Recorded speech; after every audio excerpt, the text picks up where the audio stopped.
In the eerie shadows of Bussey's wood, an unsettling tale unfolds. Was it merely a figment of imagination, or could the whispers of the past be more than just echoes? Henry Johnson Brent invites you to delve into a narrative steeped in mystery and intrigue. As we follow the chilling accounts of the murders that transpired in this haunted landscape, prepare to question your own perceptions of reality. Join us as we explore the delicate line between the natural and the supernatural, where each twist and turn reveals secrets long buried beneath the forest floor. Chapter 1.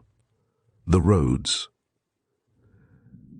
There are two roads direct by which the scene I am about to describe can be reached from Boston. One is the steam car road, passing through Roxbury and dropping way passengers at Laurel Hill Station. The other is the horse-car line, that for some portion of the route runs parallel to the steam. The third, and more picturesque, is another horse-car line which passes through Jamaica Plain and drops the passengers some several hundred yards west and farther removed from the official terminus of the two other routes. It was by the second of these routes that on the 12th day of June, 1865, two children, Isabella and John Joyce, started from their home in Boston, where they were temporarily boarding, to spend a few hours in Mays Wood, intending to return, according to the elder one's promise, in time for her brother to attend his afternoon school. Thus it is established that the sister never intended to go farther than the wood first proposed, and in this we have the first glimmering of the series of mysterious circumstances in which the wretched affair is enveloped. From the beginning to the end, this girl was not 16 years old, the boy was barely 8. Whatever happened after they took their seats in the car, and who accompanied them or joined them afterward, is a matter simply of conjecture. And yet, as they sat there, these two young things, who, of all the rest of the passengers that looked upon their fresh, pleasure-anticipating faces, could have dreamed that in a section so civilized, a community so guarded, a population so abundant in the marginal outlines of a great city, that ere the sun went down, within a few short hours, indeed, that girl and boy would be lying stiff and stark, pierced, the girl by 28 poniard stabs, and the boy by enough to have killed the captains of a full regiment. The girl dead in the hollow of a rock within 30 feet of a public road, the boy less than a quarter of a mile away in the dense shrubbery, by a tiny stream that flows through the shades of Bussey's wonderfully beautiful woods. Now, this wood of Bussey's, at present in the possession of Mr. Motley, one of the heirs by marriage, is a subject of frequent thought to the writer of this narrative. It was so before it became the witness to the murder of these two children.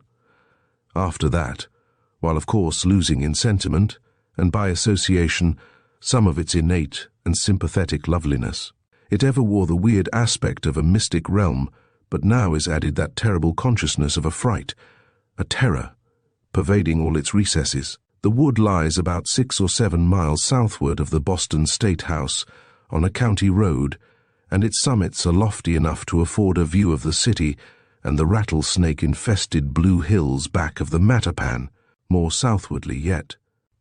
The wood, as you approach down the road from Mr. Motley's gate, presents the aspect of a hill of pines, dark and massive, but, crossing the fence that keeps it from the highway, you are almost at once in the midst of a mingled growth of birch and beech and willows. Beneath these passes the brook, near to whose bank was found, farther up, the body of the boy. Old Mr. Bussey, it would seem, was a man of droll, yet picturesque fancies mingled with a sturdy sense of the useful. For no sooner are you free of the pasture land, and in among the trees, than you discover traces of his handiwork. The path you are upon is broad and well constructed, leading to a solid bridge of masonry, and well may you pause here to take in the full effect of the scenic entanglement. On your right is a fish pond, fringed with the swamp willow, and of sufficient capacity to contain fish enough for a council of cardinals during the abstinent days of Lent, and near by a spring of water, so cold that ice is never needed by those frequent picnic parties that, up to the period of the murders, sought these delicious retiracies for holiday festivals, or love's deeper and sweeter plans of recreation. Crossing this lower bridge and passing over a road with velvety grass borders, You turn to your left, and if you have the time, from sandwiches and other condiments, or are not too absorbed in emotions that beat marches to the field of matrimony, or much elaboration of flirtation, you will see the steep ascent, bearded with huge pines and covered with abutting rocks, looking like the base of a minor incident of alpine precipice. If you choose, there is a wild pathway made among the zigzags, and this you can pursue until the summit meets you, with the recompense of a noble prospect, but with your muscles somewhat demoralized. Did those children take this route? Along the ridge, a broad walk leads to the spot where the wounded-to-death body of the unhappy girl was found, but if you think otherwise, in your humor of unsettled choice, you can turn to your right, and winding around the base of the hill, through dwarf pines at first, and heavy timber afterward. Stroll on until you reach the scene of the primal tragedy. Did they go by this way? The wildness, the solemnity, and total seclusion of the place, even in the broad daylight, are oppressive to the imagination if you happen to be alone. Company in a graveyard, at midnight, destroys in some measure the unpleasant sense of other than human propinquity, and it is the same in a modified form, in this umbrageous condensity. By all but hilarious picnic parties, the solitude and seriousness of a wood is admitted, and this wood is one of the most unique I have ever visited. But since then, it is no simple congregation of trees and rocks and mysterious paths, no longer a sylvan asylum of perfect repose, inviting to reverie, to pleasure, or the interviews of love. Sweetened by the security that shadows of leaves throw upon the blushing hieroglyphic of the cheek, or the deeper and softer and better understood language of the eyes, a gloom is here established forever. It is a witness of that most terrible of tragedies to which our human condition is liable. The knife of the murderer has gleamed here, the cry of the victim been uttered. It is haunted. Haunted by what? Who can tell? By ghosts, or the idea of ghosts? It makes no difference which. In such cases, where logic is shattered over a catastrophe, imagination lifts up the fallen form of contracted reason and ministers to its inability. Man does not always demand facts, or rather, in the solving of the many difficult problems that are suggested by special and eccentric occurrences, he does not demand an ironclad testimony. A testimony not in accordance with the fact under inquisition. The existence of a thing is to be proved by evidence that can apply to the nature of its existence. The intention of Byron's brain cannot be proved by the same process you would take to prove that the ocean over the banks of Newfoundland is not so deep as in its center. If we waited for facts in proof of what we cannot directly understand, we should starve mentally or go mad. Air is invisible, but it exists. It is here, it is yonder. It is more keenly felt by animals whose skins are thin.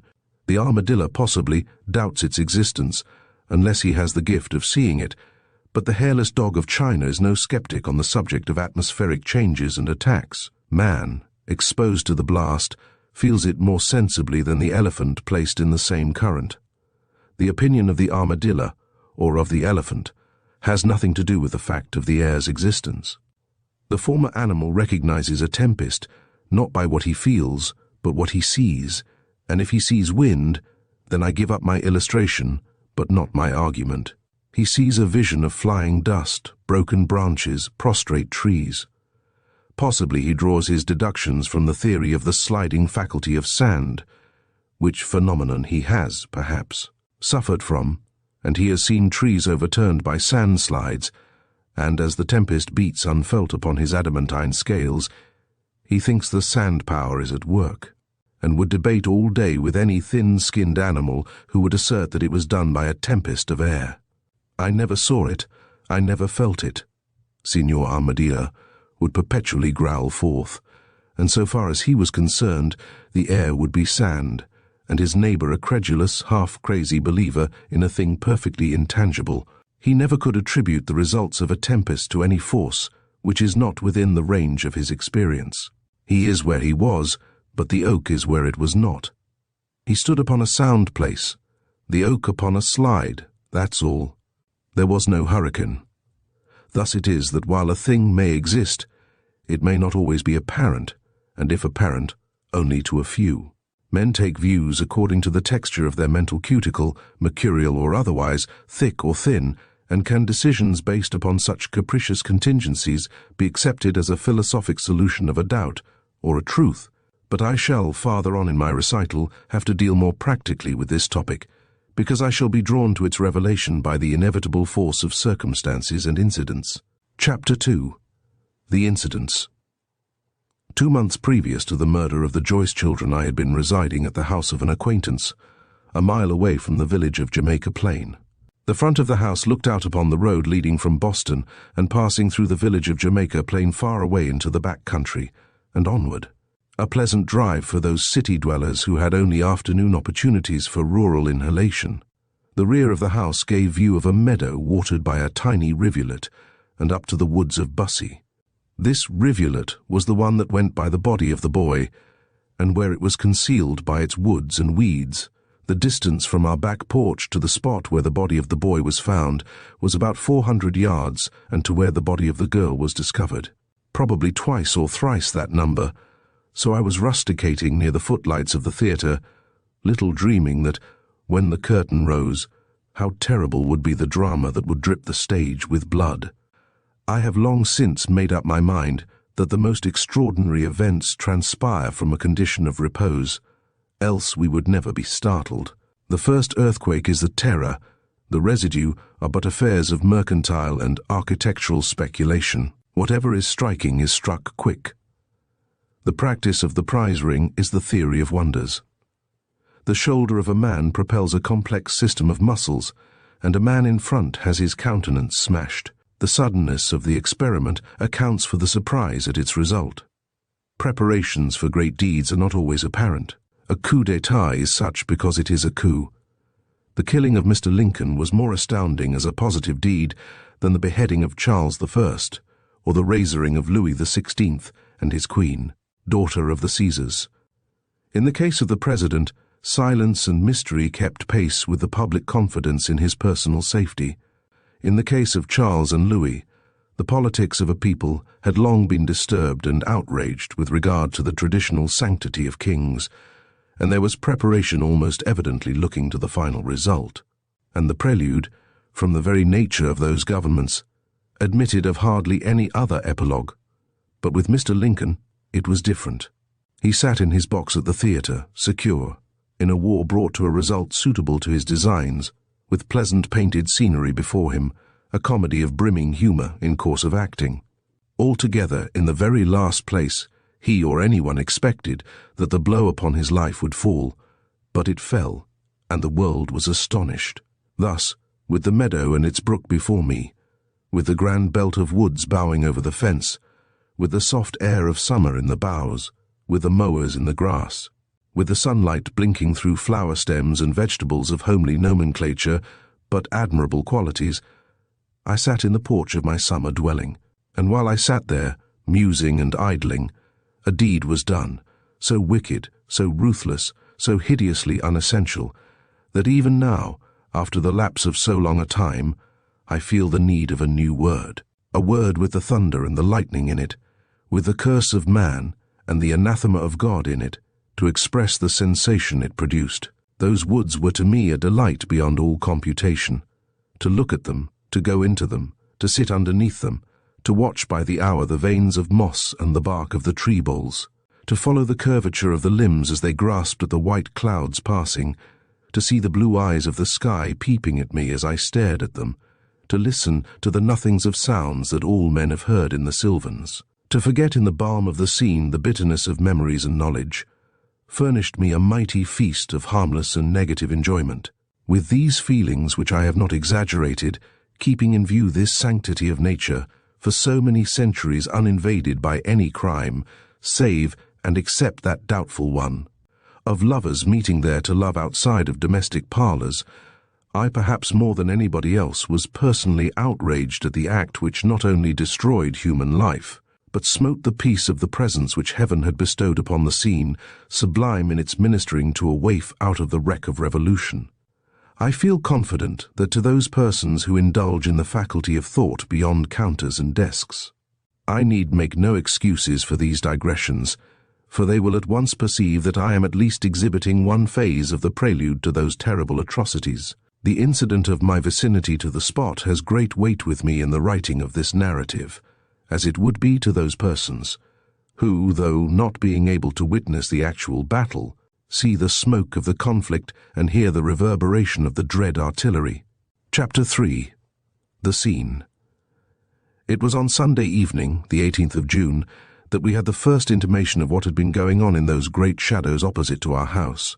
I was sitting on the eastward porch, which I said before gave a lookout toward the wood, and had been sending up my quota of cloud to mingle with the fraternity of vapor round the setting sun, my pipe, my laboratory, when, as the shades grew purplish down in the ravine by the brook, I heard repeated shouts. When an ordinary stillness is violently broken, there follows a shock to the nervous system, repeated upon it by sympathy with the divinity of silence whose reign has been disturbed. Sometimes terror commences at once her frantic flight over all the barriers of reason, and again anger beats back the blow with imprecation. But when the long-continued hush of a great forest, the mystic sleep of rocks and trees, of air itself pervading a radius of miles, is suddenly and sharply interrupted by that peculiar intonation of human outcry, which declares an event out of the ordinary train of circumstances, and when those outcries reach us out of thick concealment, wonder and dread assume control of our faculties, and make us pause, almost in our breathing, to catch some other cry of different character by which we can determine the cause and nature of the first. I had heard from the paths and shades of those woods, during the summer, various kinds of human noises, but none of them ever reached the mad gamut of the one which had smitten the air but a moment since. Those other cries came from children, grown and ungrown, romping in happy energy along the glades, from picnic parties calling to each other and replying as they separated after the feast of sandwiches, and I had got to understand them all. But here was a yell that had in it the modulation of groan and spasm, uplifting of hands and straining of eyes, relaxing of muscles and whitening of faces, with stops put upon it by the fluttering pulses of the frightened heart, and imagining nothing of anything terrible that could have happened under that so pleasant roof of waving foliage. I sat paralyzed in the abruptness and terror of the interruption, but I was not kept long in such suspense. The news now came up from the dell that the body of the missing boy was found. The search of police and citizens had been conducted on the principle of an open fan, with the handle held by the chief at the house where the children had been living. Thus the whole region on either side of the route known to have been taken by them was thoroughly gone over and examined, until the pursuit, almost despairing of success, reached the Bussey wood, expanded around the base of the hill, leaving no clump of bushes unexplored, until, upon that quiet Sabbath evening, they found the poor boy lying dead in the midst of a thick screen of alder bushes. Soon afterward the girl was discovered, but not, I believe, by parties actually engaged in the search. Two men, unsuspectingly, perhaps unknowing of anything about the missing ones, strangers, it is to be supposed, and in the woods for a Sunday's stroll, came upon a group of rocks lying a little off from the path at the southern terminus of the hill, and overlooking the common road of the county that leads to Dedham. Here, stretched in the rugged fissure of the rock, or rather in a basin at its base, lay the stabbed corpse of the sister. Another alarm, and the second part of the drama was concluded. Chapter 4. The Brook. So this much of the mystery was explained. These children had left their home a week before, purposing a little trip that was to last only a few hours, to May's Wood, midway or thereabout between their starting point and Bussey's Wood, where they were subsequently found dead. During all that week of vigorous and unwearied search by the police of Boston and Roxbury, joined in by that of the rural localities, while the sun shone so bright and peace seemed so perfect over and within that green glory, while hundreds of people, as usual, suspecting nothing, came into and went out of old Bussey's groves, these two dumb humanities lay, the girl, with her poor fright-marked face towards the sky, appealing to it for testimony and redress, the brother prone to the earth by the sly little running stream, both stabbed over and over again. For 34 times did that mad arm rise and fall, their bodies rough with the clotted gore of their hideous wounds. The public stood awestruck in the presence of this spectacle, and parents trembled when they saw such evidence of duty neglected in allowing these waifs to wander so far away from home, or were they accompanied, and by whom, when they went away? For a time, the junior members of families had to confine themselves to a more restricted sphere of locomotion, and the thought of murder haunting them drove them like curfew to their homes at dusk. The latitude heretofore extended to, or wrenched by, young America underwent a revision, and the juvenile eagles and doves of the social roosts were forced to bend to the yoke of a new dispensation, the justification of which was found in the fate of those two hapless wanderers who had been found slaughtered in the woods of Bussey. Seldom, in the annals of crime, was there so great an excitement as was manifested, not only in Boston, but throughout the entire country, when the fate of the lost children was made known by the public press. In 1 week afterward, the woods were daily crowded by people from the city and the suburbs, with parties from the distant towns, and I met one man wandering about in a white state of nervousness, who said he had come from Maine to look at the localities. An artist of one of the New York illustrated papers, with whom I went over the woods, in company also with a policeman who had been detailed for the purpose of pointing out the spots to the man of woodcuts, told me that in New York the murder of these children had caused a greater excitement than the killing of Mr. Lincoln. I could well understand that, for the one was in its chief features a political event, while the other appealed to the commonest sensations of our nature through the avenues of mystery. On one Sunday alone, I was told by one of the rural officers that more than 1,200 people, men, women, and children, had visited the blood-stained places of the murders. One great misfortune was inevitable from this sudden and continued eruption, and that was the total extinction of any foot track of the murderer, or any vestige of his garments, which might have been torn from him in the struggles with the stronger girl, or the conjectured chase he made in pursuit of the fleeing boy. For strange it was that the bodies were found separated by several hundred yards of distance, an interval of dense wood and shrubbery closing in all directions. The one, as I said before, was killed on the summit of the hill, the other at its base.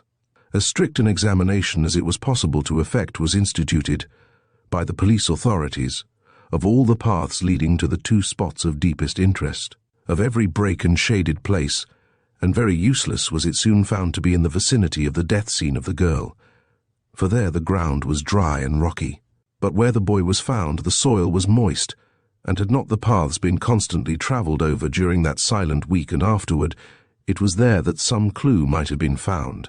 The footsteps of the assassin evident, kept there by that inscrutable and puzzling fatality that frequently attends on such events. The party of discovery, however, not having the police presence of mind at the moment when they came upon the desolate object, obliterated by an unconscious complicity with the assassin and demolished in their eager rush any marks he might have left, for at least to that body no one had approached, and the footmarks of the only living witness and actor must have kept company with the bloody corpse throughout that interval. Thus everything tended to shield the doer of the deed. The dry ground and flints around the girl, the very solitude of the boy's last asylum, to whose protection he had fled with the breath of his pursuer hot upon him, the rain that fell afterward, and that fatal week's concealment, gave him ample time to perfect his plan of evasion, and well did the demon use his opportunities, for, up to this moment, the public is in possession of no clue by which he can be brought to the expiation, if human expiation be possible, of his unparalleled offence. Whatever may be known to the mysterious agent of legal vindication, the keen-eyed chief, we cannot discover. Possibly there is nothing to discover. Though I do not agree to that, he may be waiting for one of those redressing incidents by which the chain of evidence is united. Incidents simple of themselves and reaching forward out of doubt and difficulty, and helping the law to a fulfillment of its intentions. Footnotes 1. Since I finished writing my narrative, a friend has informed me that, visiting the wood some time after the discovery of the bodies, and while searching for the exact spot where Isabella Joyce was discovered, he picked up a portion of an old green coat, or some other habiliment, and carried it out in the road to his friend, who was waiting in the carriage the issue of his search, to show her, in joke, as a relic of the murderer's dress. His friend instantly grew serious over the matter, and to this day believes it to have been worn by the man who did the murders. Chapter 5. The Dogs.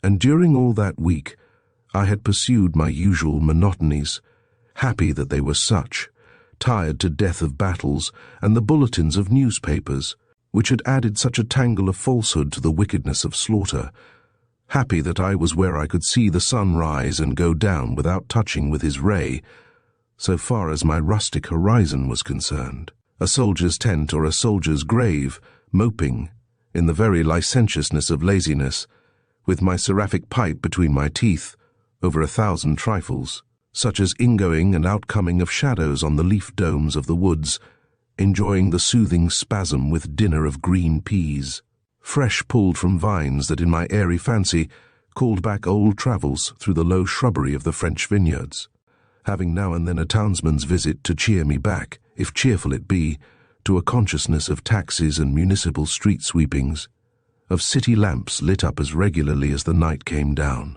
A visit that, in its way, was as pleasant to me as the old trees or the grey rocks crowding around their base. A friend to sit with me in the old back porch and look at the grand wooding of that desecrated hill, to sip with me the test of hospitality, and smoke the pipe of peace in the peaceful air that takes no offence at the indulgence of any method by which honest men earn the recompense of honest living, avoiding all topics of scandal, blessed in that rural asylum in the absence of all objects of scandal, going into the woods now and then, and often, out of which, like Peter the Tsar, I had built my city and peopled it with my own people, and all the time so ignorant of the 2 dead children who lay within easy range of my vision. There they lay all that festering week, and here was I so near to them, following out the idle purpose of a perhaps useless life, they perhaps of no greater use to all the world in their dead slumbering than I in my grand philosophy of lethargy. My host was blessed with 2 dogs, and, very oddly, they bore the same name, Jack. One was a bulldog, but strange to say for his breed, of a sweet and even more than common Christian disposition, inasmuch as I never knew him to turn from the person he had once elevated to his friendship. In his firm, calm old face, there was nothing of deceit. Making his protestations of love to you in his own way of muscular revelation, you might be sure of his proffer, and that he never would trick you out of your confidence. I have known bipedical bulldogs do otherwise, and they turned out afterwards to be such arrant cowards that even my solemn Jack, could he but have become acquainted with their behaviour, would have swept them out of the sphere of respectable personalities by the vigour of his superhuman sincerity. The other dog was a fighting character, and as such I had not much sympathy with him. War on a larger and more brutal scale had sufficed me. And yet about him there was a geniality and honesty and pluck that forced you, while you recognized his belligerent rights, to offer him your respect. At least I did. And so there were times when he was allowed to accompany my placid Jack and myself in our woodway journeys. Friendly as they were with me, there was another whom they loved with the fervour of canine Abilardism, and that person was their master, my host. I mention this fact now because it bears upon an incident of a very extraordinary nature, and which I will state in its proper place. At present I have but to add a few words about these dogs. Though they bore the same name, they perfectly understood when they were separately called. That is, they comprehended their own individuality as we individualized them. I never knew them to make a mistake. Thus it was, Jack the Gentle was never addressed, or had his name called, except in just such terms as we would use to a human being gifted with his rare qualities. Jack the Fighter, hard biter, great cat warrior, knew when he was spoken to well enough, for the manner of the family was such as they would use to a retired or active member of the prize ring. A tone half of uncertainty, and the other half of admiration. They were, in fine, 2 distinct characters, bearing the same name, but our voices being adapted to their peculiar idiosyncrasies, they sensibly drew the line of distinction in sound, and understood us. It would be worth anyone's while to get 2 such distinctly different dogs in character, and try the experiment of similar names.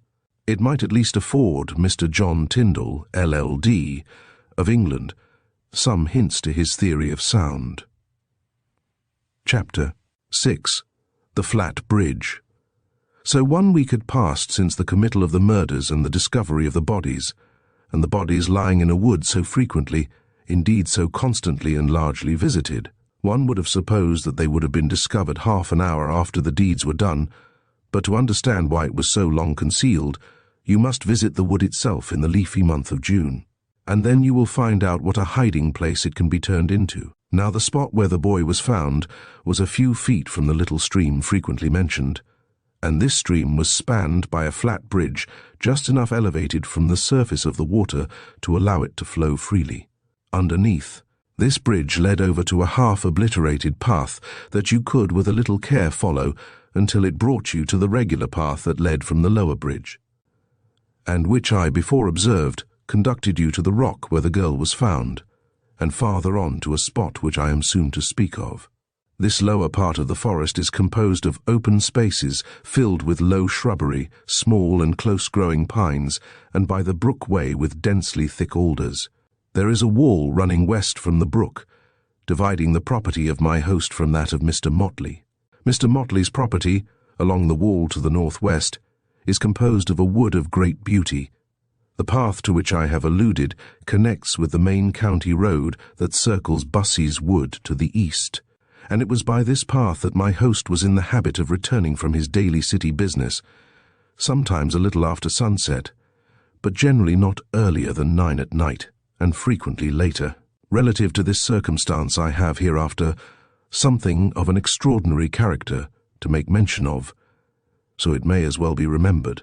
The low flat bridge was about 50 feet from the corner of the dividing line, and less that distance from the scene of one of the murders. Near to it ran the path my friend had to pursue on his return at night. In my walks before the murders, I had passed over this bridge almost daily, and afterward, during the sealed week, I had not interrupted my habit, though probably I did not go that route as often as before, for the weather was getting intensely hot and kept me to the woods nearer the house. In these walks, however frequent or seldom, I was accompanied by old Jack, and though the body of the boy, at one part of the track, lay not more than 10 or 15 feet away on our left, hidden in the shrubbery, the dog never attempted to approach it. I remembered afterward, when everything was revealed, that as soon as we got over the bridge, he would walk quietly at my heels, keeping as close to me as possible. But when I had advanced to the denser wood that clothed the base of the hill, he was all alive, plunging in every direction and opening with a courageous vigor upon the up tree, defying squirrels. I blamed him much for his reticence, for I felt assured that both he and his namesake had, before that, perhaps on the very day of the deed, gone into that dense mass and gazed upon the slain. Be it as it might, his manner changed completely whenever we passed by that red resting place. On the morning of the murders, the 12th of June, I had prepared myself for sketching. I have that gift, moderately to be sure, but yet with wonderful kindness extended to me by a beneficent providence, intending to make a memorandum in oil colours of a group of rocks 100 yards or so beyond eastward, the Murder Rock, and to which I have already referred. These grey rocks that I intended to sketch can be seen from the road leading up to the hill by which you reach, from the direction of the railroad, the outer scarp of the ridge behind which the girl was found. And this is the route by which the children may have reached the wood. As the sun rose higher in the heavens, the heat increased in proportionate intensity, and when I was ready to start, say about 10:30 o'clock, I was glad to second the persuasions of my friends not to venture out in such seething weather. Probably it was providential, or possibly a great error, that I did not accomplish my original design. To reach my objective point, the picturesque rocks which had so fascinated my sense of the beautiful, I would have been obliged to follow the path, first over the low bridge, and subsequently within 6 or 7 feet of the spot where the body of Isabella Joyce was first seen. Now, it is a well-ascertained fact that the children left their home by the cars sometime about 11 o'clock on that morning. Their intention was simply to go to Mayswood, nearer to Boston than Bussey's. What induced them to change their purpose and advance as far as the latter is partially a mystery. And though I have a well-digested theory upon that very important, indeed all-important, point, I must withhold it. For well I know that if he is alive, one of the first persons to read this narrative on its publication will be the murderer himself, and I cannot afford to give him farther chance to plot explanations and arrange evasion by any word of mine. Leaving home at about 11, in 3/4 of an hour or less, they could reach Bussey's Wood, for I take it for granted they did not tarry at Mays Wood, persuaded by someone to go farther off from Boston, say, about 12 o'clock. Give them time to gather leaves and wreathe them as they did, a wreath being found around the boy's hat, and portions of wreaths about the murder rock, where the girl had evidently been employed in such amusement. And we reach 12:30, or perhaps a little later, and that is the time I have fixed as the epoch, for after that whatever of garlands were woven were made by hands we cannot see, but only hope to see. Now, had I not changed my intention to sketch that forenoon, I would have passed by the path beyond which, hidden by the woody screen, the girl was afterwards sitting, and also grazed the spot whither the boy had fled, or been thrown, but it would have been before they had entered the wood, but I would have been at work at the moment of the killing, or, mayhap, passing within a few feet of the place where Isabella Joyce was murdered, or, after being murdered, concealed. If, in passing at the moment when the deed was in the act of accomplishment, and I had heard a cry ever so feeble, I would, unquestionably, have proceeded to inquire into its cause. And had I come upon the brute, and been at the instant in possession of as much pluck as I had weapon, an iron-clasped, well-seasoned, heavy camp-stool, he would have fared badly. For, once up, my arm is one of very admirable development, and my temper not the best calculated for easy martyrdom, and I might have saved her life at least, and in doing which, an incident might have happened which the fiend would not have had time to remember in the flesh. Or, if I had not passed at that exact exigency of time, but was engaged in my sketching, I possibly might have been startled by her outcry for mercy from him, or appeal to others, and by the manhood that is systematized. For the defense of the weak and wronged, in this 6-foot carcass of mine, I would have gone with utter ferocity to the rescue, but with what success crowning my enterprise is only known to the great inscrutable. However, had the murderer accomplished his bloody purpose on the girl, and was following the boy, and I had passed downward to the level bridge, I might have seen that supplemental tragedy or arrested it, and taken the culprit red-handed in his course. I would, under any of these circumstances, have been more happy in my life, had I been the means of saving 2 other lives, or even 1, though I question much if it would not have been at the expense of another life as yet unclaimed by the gibbet. Barring all these contingencies, and taking it for granted that I had passed in and out of the wood without detecting anything of those terrible occurrences, it might have fared ill with me in the subsequent phases of the affair, for there was a strict investigation made as to who was in that wood during that day, and beyond a question, as I would not have attempted to conceal the fact of my presence, my friends of the police would have laid their justifiable hands upon me and placed me in the black category of the suspected. In mentioning this idea since to my friend, the logician of judicial mystery, the tall chief of the force, he assured me that I would not have been interfered with, as I did not come in the least within the principles of his theory of the murder, but that did not exempt me, as I shall proceed to state. Chapter 7. Suspected. Keeping in view the fact of the week's concealment, my reader will readily understand that I had no inducement to change my usual habits. So far as the woods were concerned, and I consequently kept up my visitations, but as the heat was growing daily more severe, I did not stroll far from the house, but confined myself in the main to the wood that reaches from the brook to the westward road in our front. I avoided thus pretty much my former walks, which included all that space lying between the flat bridge and the old grey rocks it had been my intention to make a memorandum of.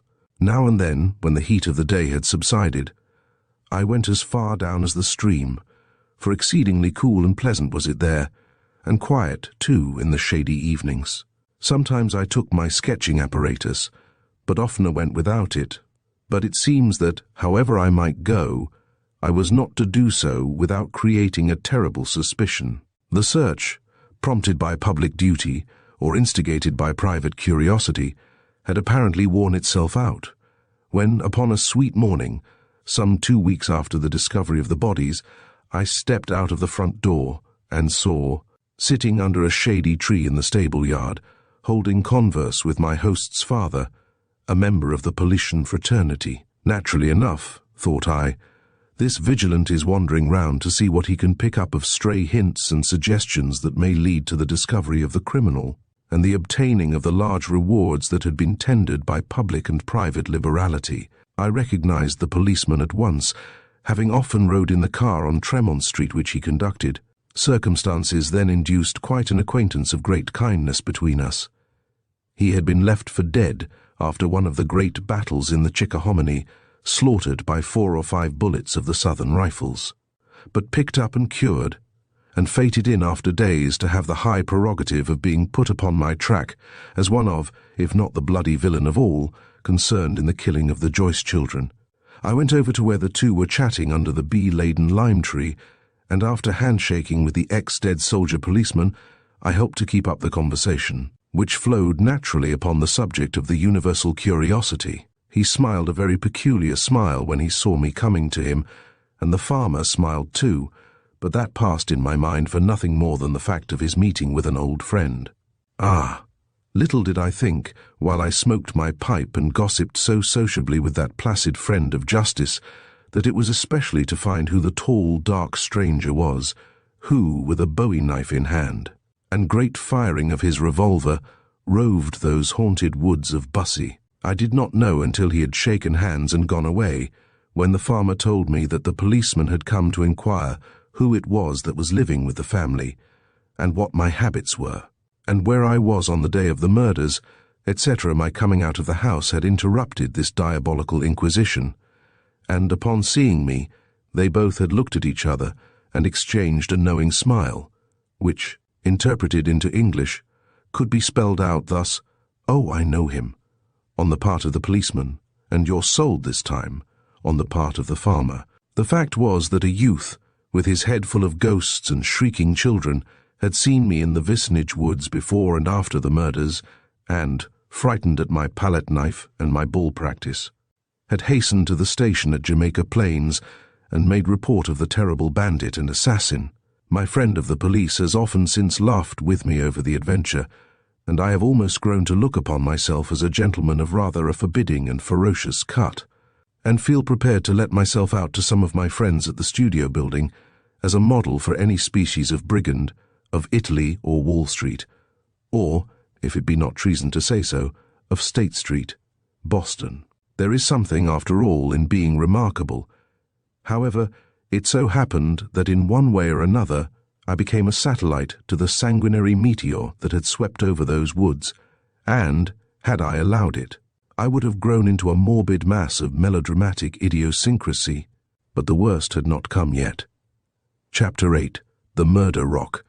In the meantime, the inquest had been convened, and their verdict of murder with the words, "Done by someone unknown," blazoned to the world, and stating that 28 stabs had been planted in the body of the girl, and also announcing a grievously erroneous theory of the deed.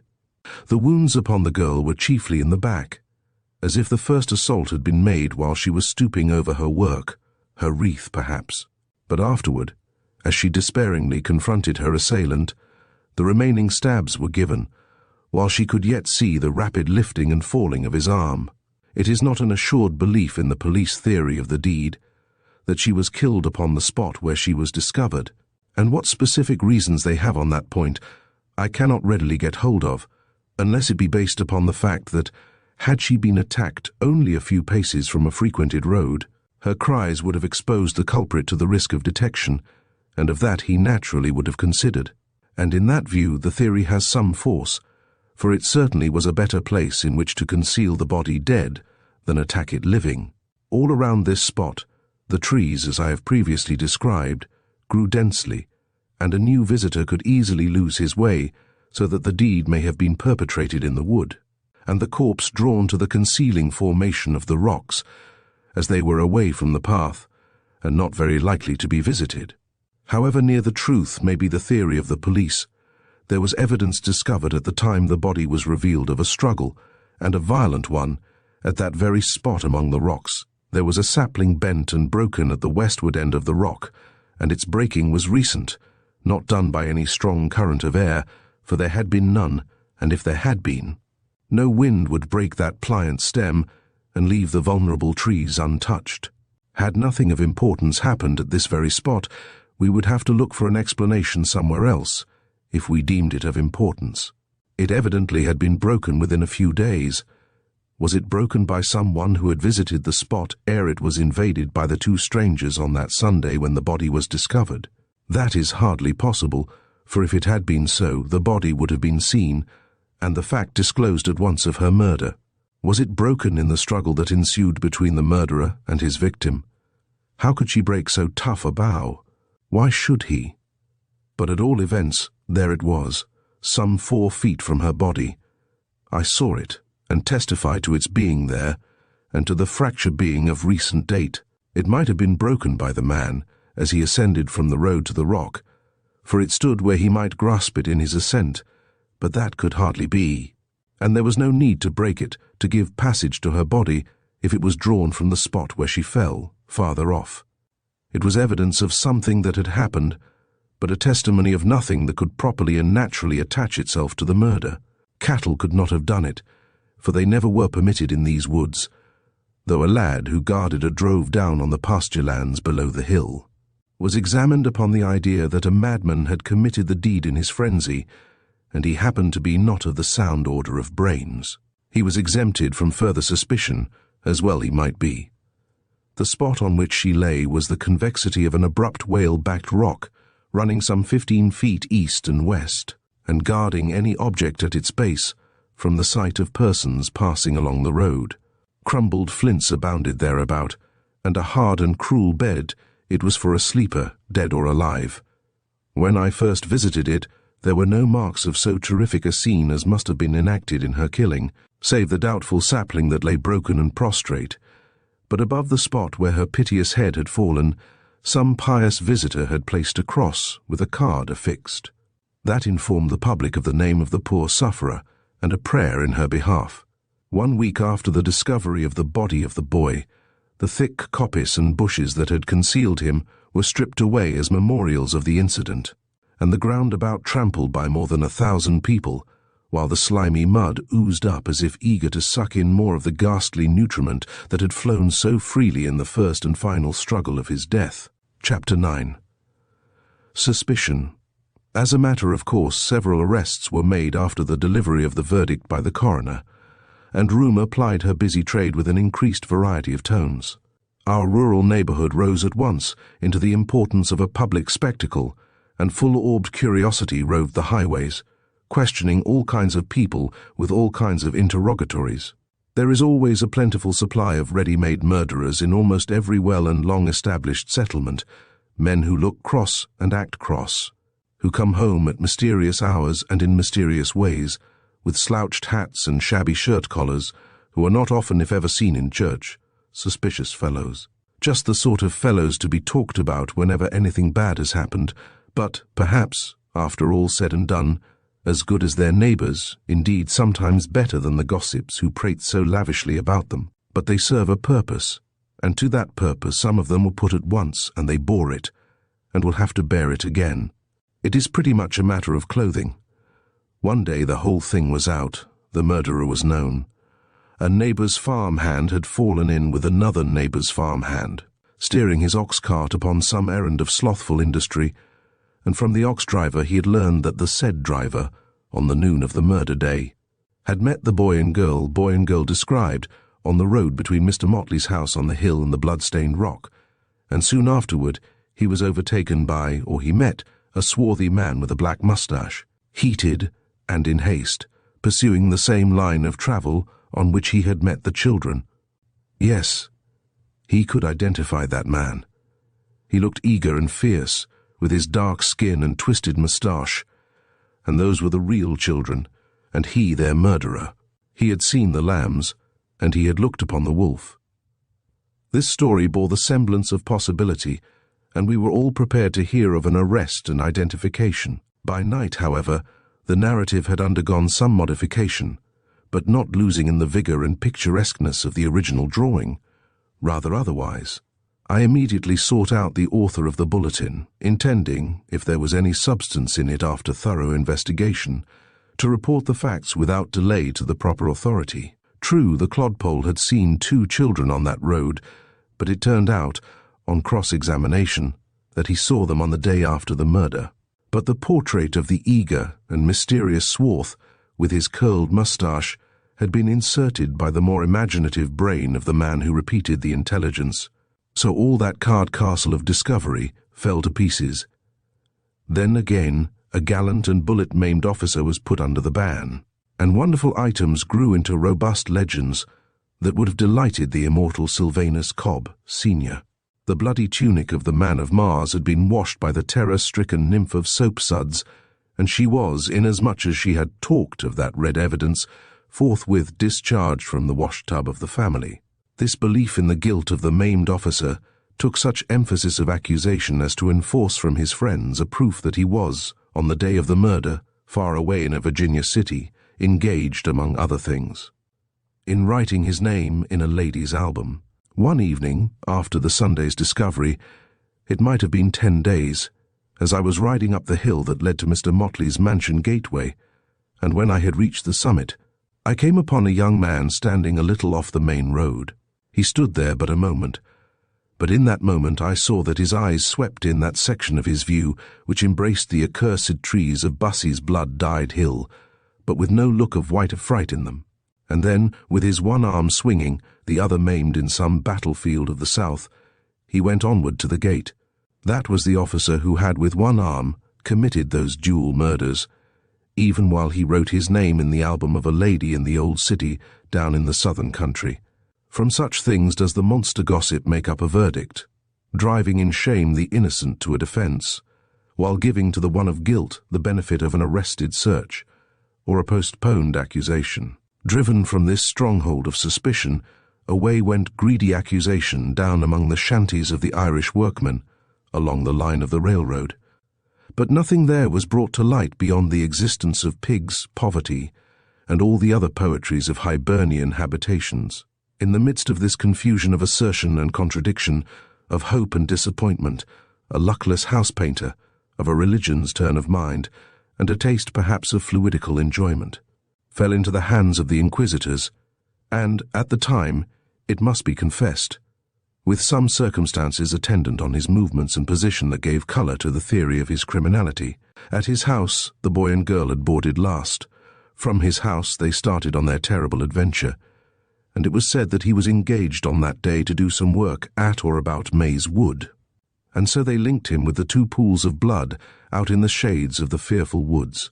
There was a judicial examination, but naught came out of it to warrant his detention, and so he was sent about his business rejoicing, with a clear skirt and a eulogistic letter from the clergyman of his parish. The incident seemed rather to have worked to the advantage of the window-sash artist, and, in the full enjoyment of his acquittal and the continued performance of his grave religious duties, this history must leave him.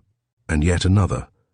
A young fellow was arrested and lodged in the county jail at Dedham, of whom there was not the slightest doubt of his being the man.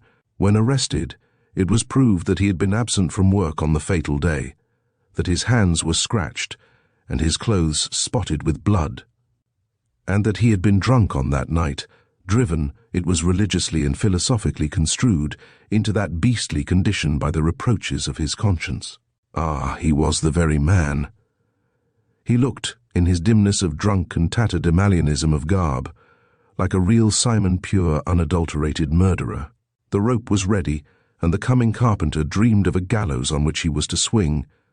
But the rope had not yet been twisted, and the carpenter had only dreamed, for it was established as follows of his biography: he had been absent from work because he had no work to attend to. He had been drunk because he loved bad whiskey and good company. He was scratched and blood-tinted because his valour and his bottle had led him, at an ill-reputed tavern, some 2 or 3 miles up the road, to attempt the vindication or assertion of his philosophic, philanthropic, political or religious opinions and dogmas by quotations from the library of his fists and muscles. So he too got out of the clutches of the law, and stands or staggers now, ready at any moment to be arrested upon the same grounds for any similar offence or other offence that his neighbours may think him fit for. There was one other case of suspicion, but no arrest, and as it illustrates the uncertainty of circumstantial evidence somewhat, and is a little singular, I will relate it.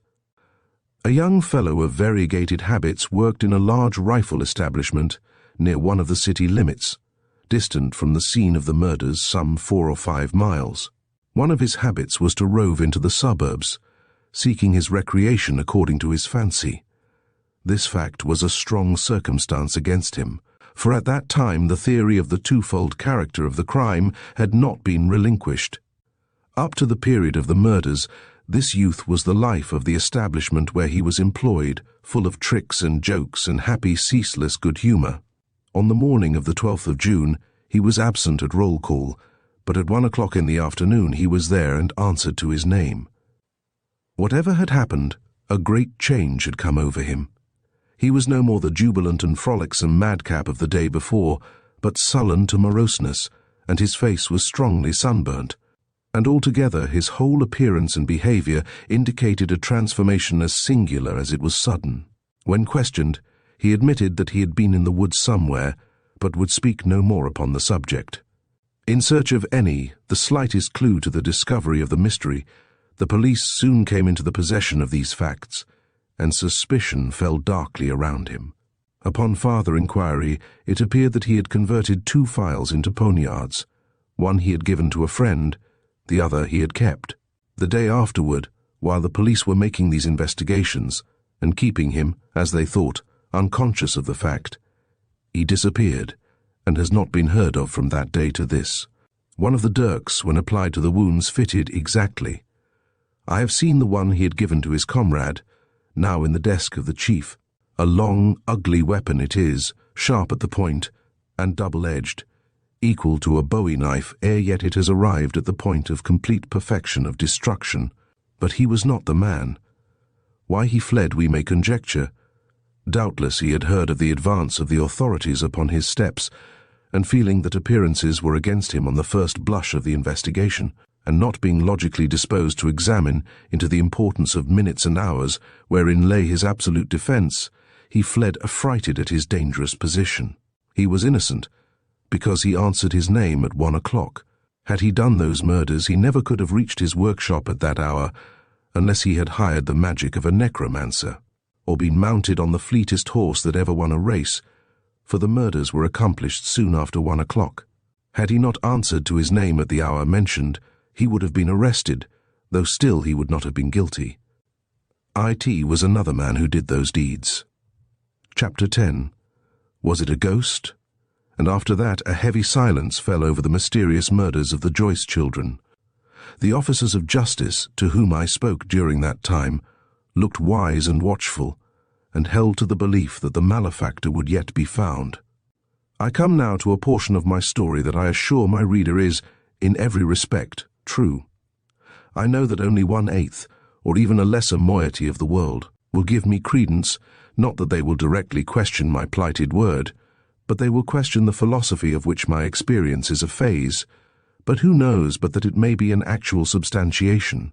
So assured was I that no deception was practiced upon me, that it was only the other day that I made a statement of it to Mr. Kurtz, the chief of police, to whom I had occasion to speak of my design, to write a narrative of my knowledge and experience in relation to the unhappy incidents of the murder, putting it to his discretion whether I should go on and give my writing to the public.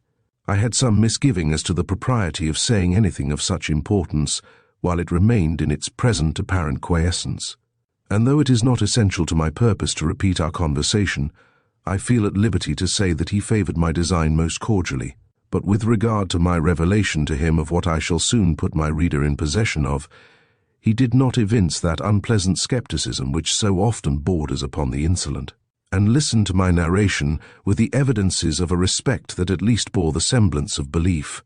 I must confess, however, that he somewhat startled me when, at the conclusion of my recital, he put to me this practical question: "Do you think you could recognize the man?" That question, the reader will perceive anon, was somewhat of a staggerer. but I rallied under the belief that the head dealer in the positive had not quite grasped the peculiar significance of my revelation, and since then I have seen something, a something which he has in his desk, and which may appear hereafter, that would, if I deem it necessary to test my idea, perhaps enable me to say to him, "I can."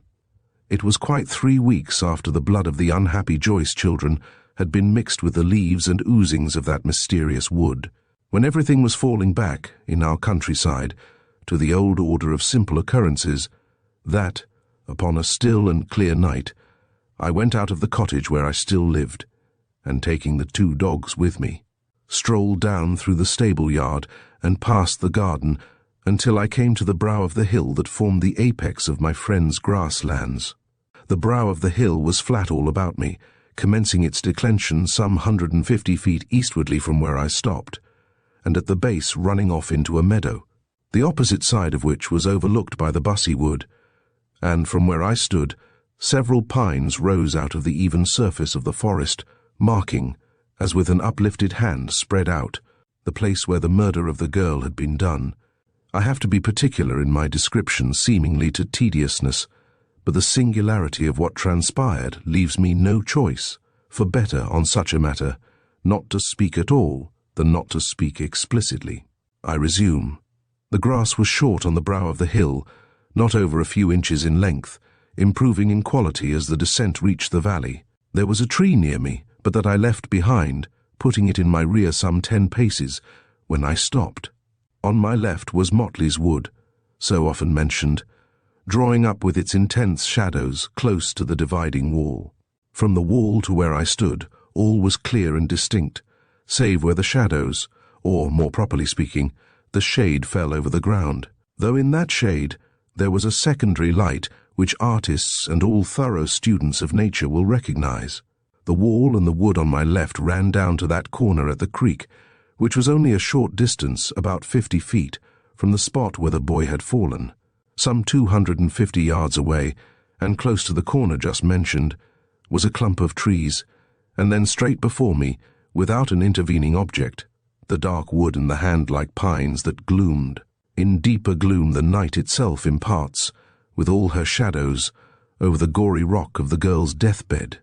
My purpose was simply to take the cooler air from the winnowing trees, for the room where I had been sitting with the family was oppressive with lamplight and the encased atmosphere. I had become so accustomed to the dread localities that habit had destroyed, with the first surprise and horror, all the keen sensations of a mysterious and indescribable neighborhoodism to the scene. Indeed, I had begun to look upon the whole affair as a story that had been told to me by some such person as the ancient mariner. Had it been otherwise, I never could have been induced to stay another moment in that house. I beg to assure everybody that when, at that hour of 8:30 o'clock, I left the parlor to stroll to the brow of the meadow hill, I did not have one thought in my head that connected itself with the murders. Other affairs had turned up, in which I was personally interested, and my mind, though not dwelling upon them at the moment, felt, if it felt anything at all, the reverberations of mental discussions upon the topics I have just spoken of as of personal interest. I think now, remembering everything, that if I had any peculiar sensation, it was not superior to that of the 2 dogs who kept close to my heels, for I was there to enjoy the sensuous and physical boon of air. They, indeed, governed by a higher motive, the society of man. I was, consequently, if I may say so, with perfect self-respect, in a complete condition of animal existence, and not prepared for or expecting anything beyond the ordinary condition of animal and vegetable life. I was, in fine, nearly upon a level with the inanimate existences around and about me. I am unwillingly compelled to remind the reader that it was the habit of my host, who did business in the city, of leaving the train at Laurel Hill Station at 9 o'clock as a general thing, and keeping the main road until he got to the bottom of the hill near to where the brook, so often mentioned, crosses the road, entered the lowlands at the outskirts of Bussey's Wood, and thence following the path which led by the boy's murder place, and up the hillside covered by the Motley Wood, keeping close to the wall until he reached that point of the wall near which I was standing, passed over it and was home. It must also be borne in mind that the two dogs loved their master with a steadfast affection. In the case of the serene Jack, it was a very jump-about, capering, stump-tail, demonstrative love. Whenever they saw him in the distance nearing home, or knew by instinct that he was approaching, though for the moment hidden by the intervening trees or rocks, they would break away from my minor and only temporary bonds, and rush to meet him exultingly, and then ensued a scene of wild confusion and barbaric dog-taming. These two facts remembered, I will advance with my narrative. 1. Steam car line. G. Horse car line. 2. Motley house. 3. Gate leading into pasture and Bussey wood. 4, 4, 4, 4. Returning route of my host. 5. Bridge over public road. 6. Spot where the boy's body was found. 7. Arch bridge. 8. Flat bridge. 9. Where I stood. 10. Where the apparition stood. 11. Where the girl's body was discovered. 12. The gate on Dedham Wood. 13. Public road to Dedham. 14. 14. Bussey's Wood. 15. Motley's Wood. 16. The Wall. 17. Fence between Bussey's Wood and the Howard property. Arrow. The creek. My route at night to the murder rock. Knowing that my host was irregular as to his hours of return home at night, sometimes arriving by another than the 9 o'clock train, I was not surprised when I saw a figure lean over the wall for an instant within about 20 feet of me, pause a moment, and then cross over to the side on which I was. Seeing that he stopped, I spoke aloud these words and none other, thinking of none other. "Hallo, Dan, is that you?" For, though I could discover the figure and recognize its movements, there was too great a shade thrown over the wall to enable me to distinguish even the lineaments of a face so familiar to me as were those of my friend. To my appeal there was no reply, and then in an instant the impression came upon me that if it really was my friend, he was making an essay upon my nerves. So up to this moment I never had a thought apart from him. I did not notice the conduct of the dogs, or even think of them, for if I had done so, I never would have inquired if it was Dan, for they would have been away from me at the first footfall after he had passed the vicinity of the low bridge down in the hollow of the hill, or, having not done that, they would have been at the wall the moment his face looked over it. Nor did I observe that they kept unusually close to me. I did not even think that if it was not him, it was extraordinary that the dogs did not, without more ado, make their assault. For as a vigilance committee they were extremely zealous in the discharge of their duty, and woe betide the trespasser upon those limits after dark if they once got scent of him.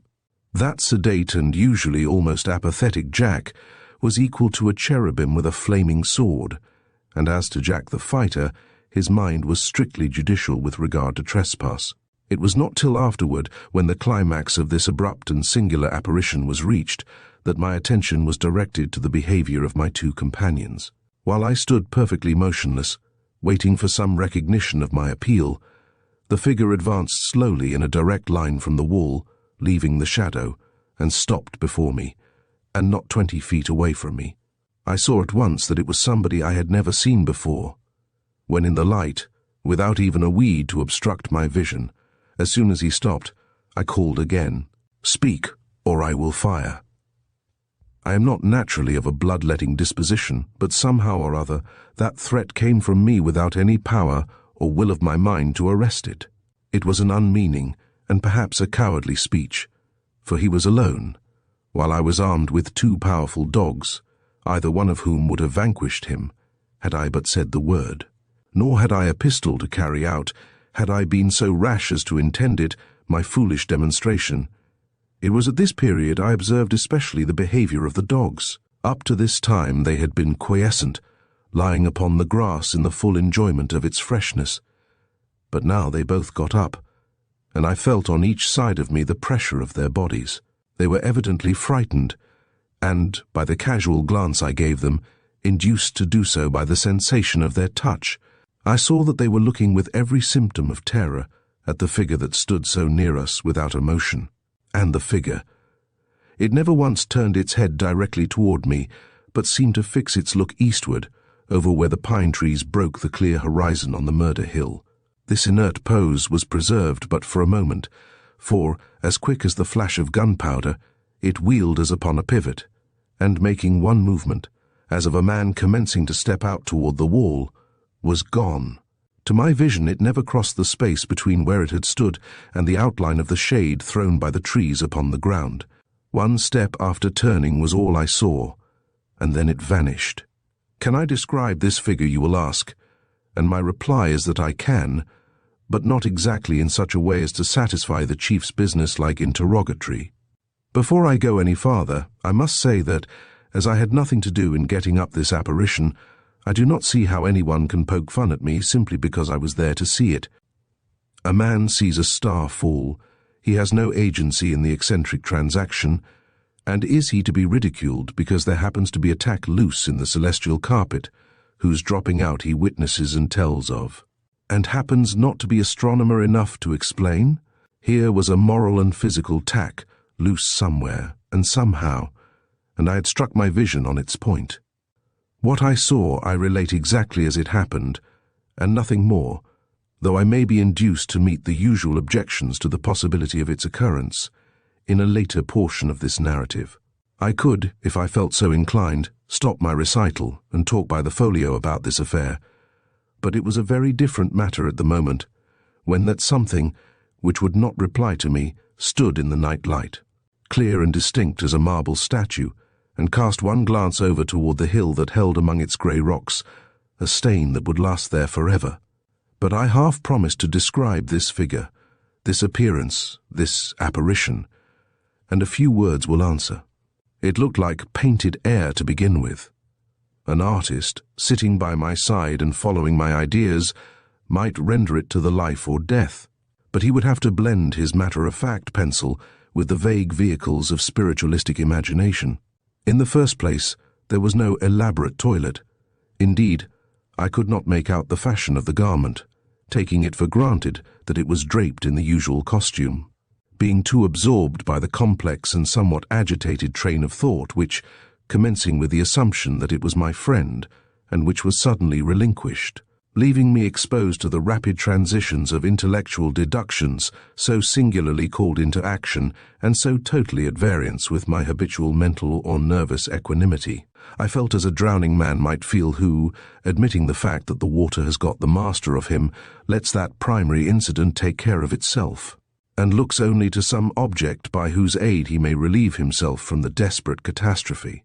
I was occupied more in the effort to recognize a human being in the figure that was before me than in making a tailor's analysis of his apparel. One thing was evident: he looked dark grey from head to foot. Body he had, and legs and arms and a head, but the face I could not distinctly see as he turned it from me, but there was an outline such as can be traced in shadows thrown by a dim lamp upon a rough plastered wall.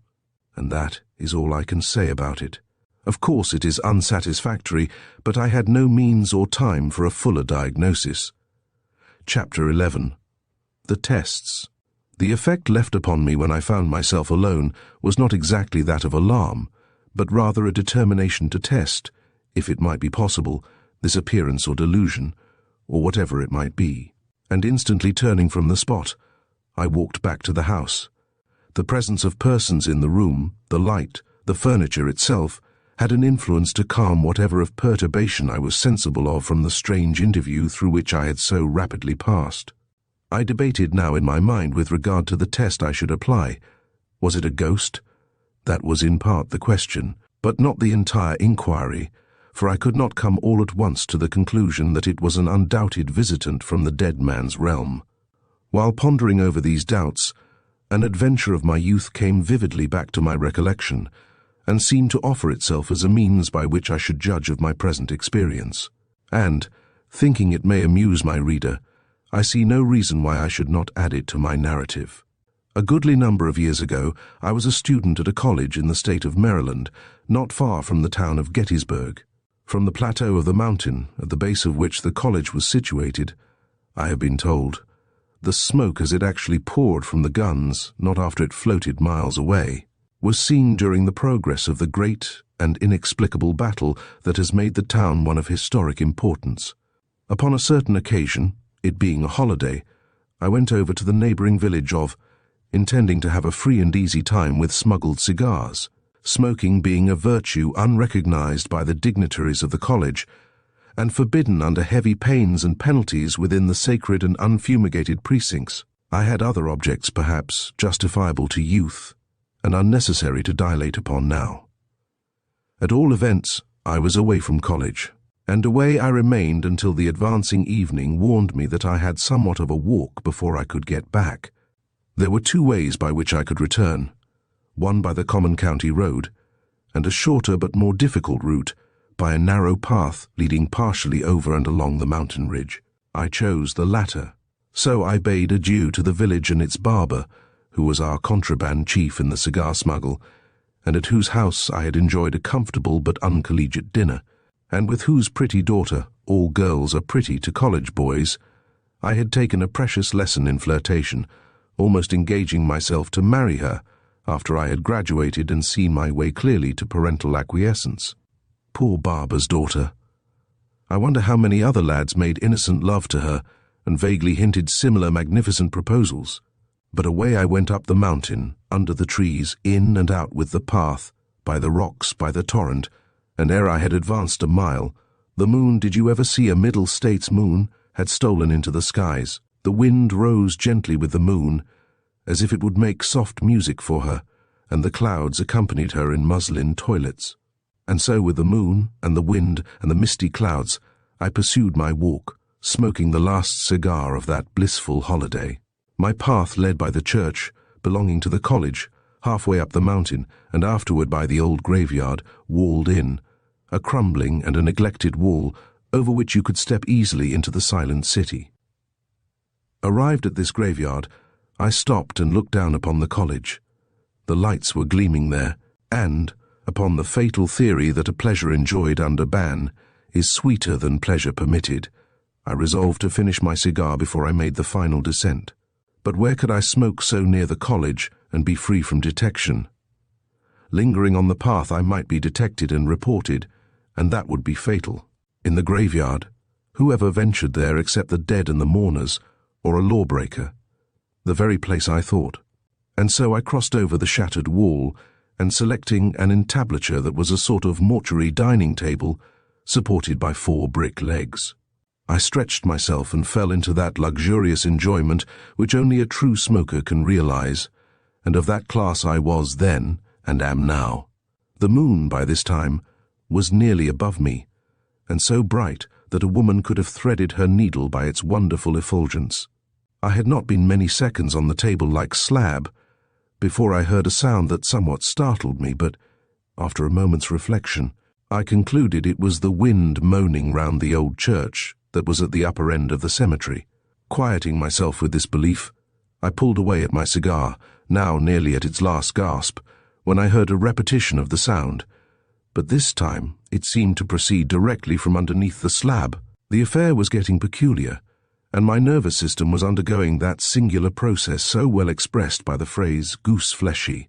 For if the sound did come from under the slab, it could not be the wind, for it was not like anything the wind could do with such materials. But while I debated the question, the utterance struck upon my ear again, and this time it was an unmistakable groan, as if human or inhuman lips had given it expression. The goose-flesh arrangement continued to develop itself, but not to such an enormous wrinkle as to prevent my peeping over the side of the stone to see if I could catch a sight of the groan or the groaner. I feel convinced, though I did not test it, that the extraordinary phenomena so often alluded to by novelists did occur, and that my hair did stand on end, when I saw directly under me, out in the moonlight, a battered, withered leg covered by a dingy, mould-soiled piece of cloth with a boot attached, but such a boot that no human ingenuity of St. Crispanism could repair. The boot looked like the skeleton of a boot, as the pantaloons looked like a skeleton of pantaloons. They were to all intent and purposes supernatural fractures. While I looked, the groaning was repeated, and simultaneously another leg, another piece of mould-stained cloth, another tattered boot was thrown out of the deep shadow and softly placed crosswise over the other, following the example of knight-errantry sculpture. I had stretched myself, supported by my hands, to the edge of the slab, and could see distinctly these movements and appearances. And my mind was so completely divided between the physical results and the naturally suggestive idea of the supernatural, as to leave me in a medium state of amused courage and inherent superstition. But it was necessary for me to act, and so, without further hesitation, I supported my body on my arms reversed, and made a long leg of it, stretching myself entirely free, of course, from a contact with the mouldy-looking arrangement that protruded into the moonlight. Having established my position at a proper distance of observation, I at first hesitated whether to go away or not, a vague and not unnatural fear suggesting the idea of flight, a positive but artificial conviction determining me to remain and see the matter out. One of the greatest and best lessons, and for which there should be a professorship established in every college in the country, is the lesson of self-command. Make it at the commencement of your life a speciality, and it will serve you in after years as a guardian of your honor, and sometimes of your life itself. It makes you well-behaved, careful of the feelings of others, tolerant and independent, and is the safeguard of a woman's virtue and the potent spear by which truth may be distinguished from error. By a strong effort I reached the point of self-command, and so my legs were as firmly fixed to the spot as those limbs of mystery peeping out from the entablature of the tomb. My next act was to catch hold of the feet and pull at them, pull the whole affair into the light and determine what it was. When I had drawn this moaning body forth, I lifted it by a vigorous effort, and stood it against the tomb. The head fell backward, and the moon shone full upon the face. The face was swollen with a livid kind of puffiness, and the eyes closed fast. I placed my hand upon the forehead and felt the moisture, clammy and revolting. The hands fell heavily by the sides, and a tremor ran over and shook the figure as if with palsy, and groans and moans came quick, and as they came, I shook the thing by its shoulders, but there was no awakening as yet of the closed orbs and apparently dead brain. I worried myself no longer, but drew the loathsome figure away from the gravestone and commenced an advance toward the broken wall. It moved heavily, but at last we reached the boundary and with difficulty got over it. The mass was passive. I was very positive. I went down the mountain, past the college, and reaching a cottage, I rapped upon the door. A woman opened it, and giving my ghost a push, he staggered or fell into her arms, or upon the floor, I know not which. And this dingy spectre was no more nor less than the hard-drinking husband of one of the college outside servants. Here, then, was the test case which came back to me, with all its vivid incidents and extraordinary suggestions, to help me out of my present dilemma. In the adventure of my youth, there was at first a large supply of the ghostly element, and, had I fled the investigation, perhaps nothing would have disabused my mind of its supernatural character. The man would in all probability have been left until early morning in undisturbed possession of his unique apartment, and, when restored to his senses, would have been the very last to initiate a revelation.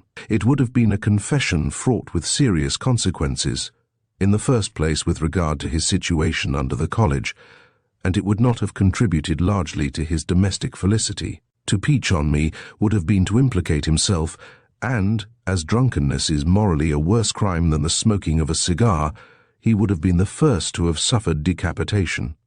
It was my self-possession alone that turned one of the most reliable ghost incidents into a tale of beastly absurdity. If I was so near seeing a ghost's legs on that night, which turned out to be no ghost's legs at all, why might there not be some chance of my visitor on the brow of the hill tonight turning out to be some vagrant more wildly drunk than the drunken college phantom? Chapter 12. Tests. I again left the house, having tarried there not over 10 minutes, resolved to revisit the locality where the puzzle had presented itself. After calling the dogs, for I wished them to be with me to make the test complete, and also to observe their conduct, I searched in every likely place to find out if my friend had not returned, for I still had a vague suspicion running in my head that after all he might possibly have succeeded in some unaccountable way in enveloping me in the maze of a ghostly manifestation. But I searched for him in vain, and, to settle all doubt relative to his agency in the affair, I will state that he did not return home that night until 10 o'clock or after, driving by the road leading through Jamaica Plain. I then went down the garden road and stood upon the very spot I had previously occupied. As I said before, I wished to see how the dogs would act should the figure make its appearance, and even before I reached my former position, I was struck by the reluctant manner in which they followed me. But I managed to get them on, and so there we three were. But where was that eccentric fourth? He was not there. Some people will say I had been controlled by the solemn influences of the night, and the ghastly associations blended with the scene and all its gloomy neighborhood, and consequently was in a very fit condition to receive a demonstration and accept it as supernatural. But I will at all times maintain that when I first went down that garden walk that night and saw the form that I took to be that of my friend, I was, as I have previously most minutely and accurately explained, not in that spiritualistic, sympathetic condition, but on the second visit, I confess that I was in a better temperament to receive the influences of night and scene and associations, and to which you may add the incident which gives such a weird aspect to my narrative. In the first, my condition was natural and eminently composed, and yet I had the vision. In the second, with all my nerves stretched in expectancy, I saw nothing. Now, how was that? I stood still as a living man can stand, and fixed my eyes upon the wall where the figure had first appeared, but all was moveless and silent. The old wall and the shadows looked as they did before. I turned quick as thought, and tried to surprise any faint glimpse of anything that might have come to the spot where the apparition had stopped in the interval of my withdrawn attention, but there was nothing but the short grass backed by the dark wood where the deeds of blood had been perpetrated. I even looked to see if anything was lying down to avoid my scrutiny, walked over to the spot, and then in a straight line to the wall, supposing it was possible I might find some trace of a presence. I found nothing. I was therefore satisfied as far as this test was carried, but still I was not content. A strange desire, which I possibly did not attempt to check, had taken possession of me to carry my investigation farther, but it was a wild, and all things considered, a fearful experiment. At least I so viewed it when it was first suggested to my mind. It must be understood that I only submitted even to the contemplation of this ultimate and extraordinary test after I had determined that what I had seen was not a visual delusion or in fact a human being. A sense of profound conviction seized me and impelled me to admit that something had occurred to my experience beyond my ability to reconcile by the ordinary rules of explanation. In fine, I for the first time during the progress of these transactions suddenly connected the mystery with the murders.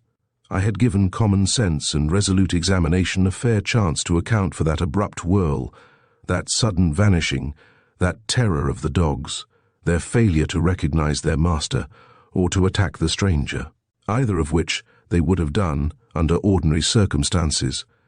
And now I had no power to resist the conclusion that was so powerfully forced upon me. I pretend to no peculiar bravery, though not entirely destitute of that quality shared with man by the rat terrier and the rat himself, having enough of it for all the needs and purposes of a very good-natured and non-aggressive man, and the chief feature of my courage is my not having a fear of myself. That is, I am not backward in entertaining myself with proposals to undertake matters which, to some other men of abler judgment, might appear a little too venturesome, and here I was about to attempt a task that possibly only an animal should engage in, knowing nothing of human mysteries or a pauper, for a reward, and even the pauper I think would have debated longer than I did whether he would not rather steal the recompense or starve a little longer. It was no less a thing than to visit the spot off in those gloomy woods where the body of the girl was found lying among the rocks. This fancy was of a twofold character. One was that since I was in for testing, I would go over there and test my nerves. The other was an idea that, since I had been launched into the regions of the marvelous, possibly it might be made manifest to me there in those deep seclusions, on that spot. A revelation that would lift the veil of mystery that enshrouded the fate of the two unfortunates, and also unravel the difficult maze in which I had been involved.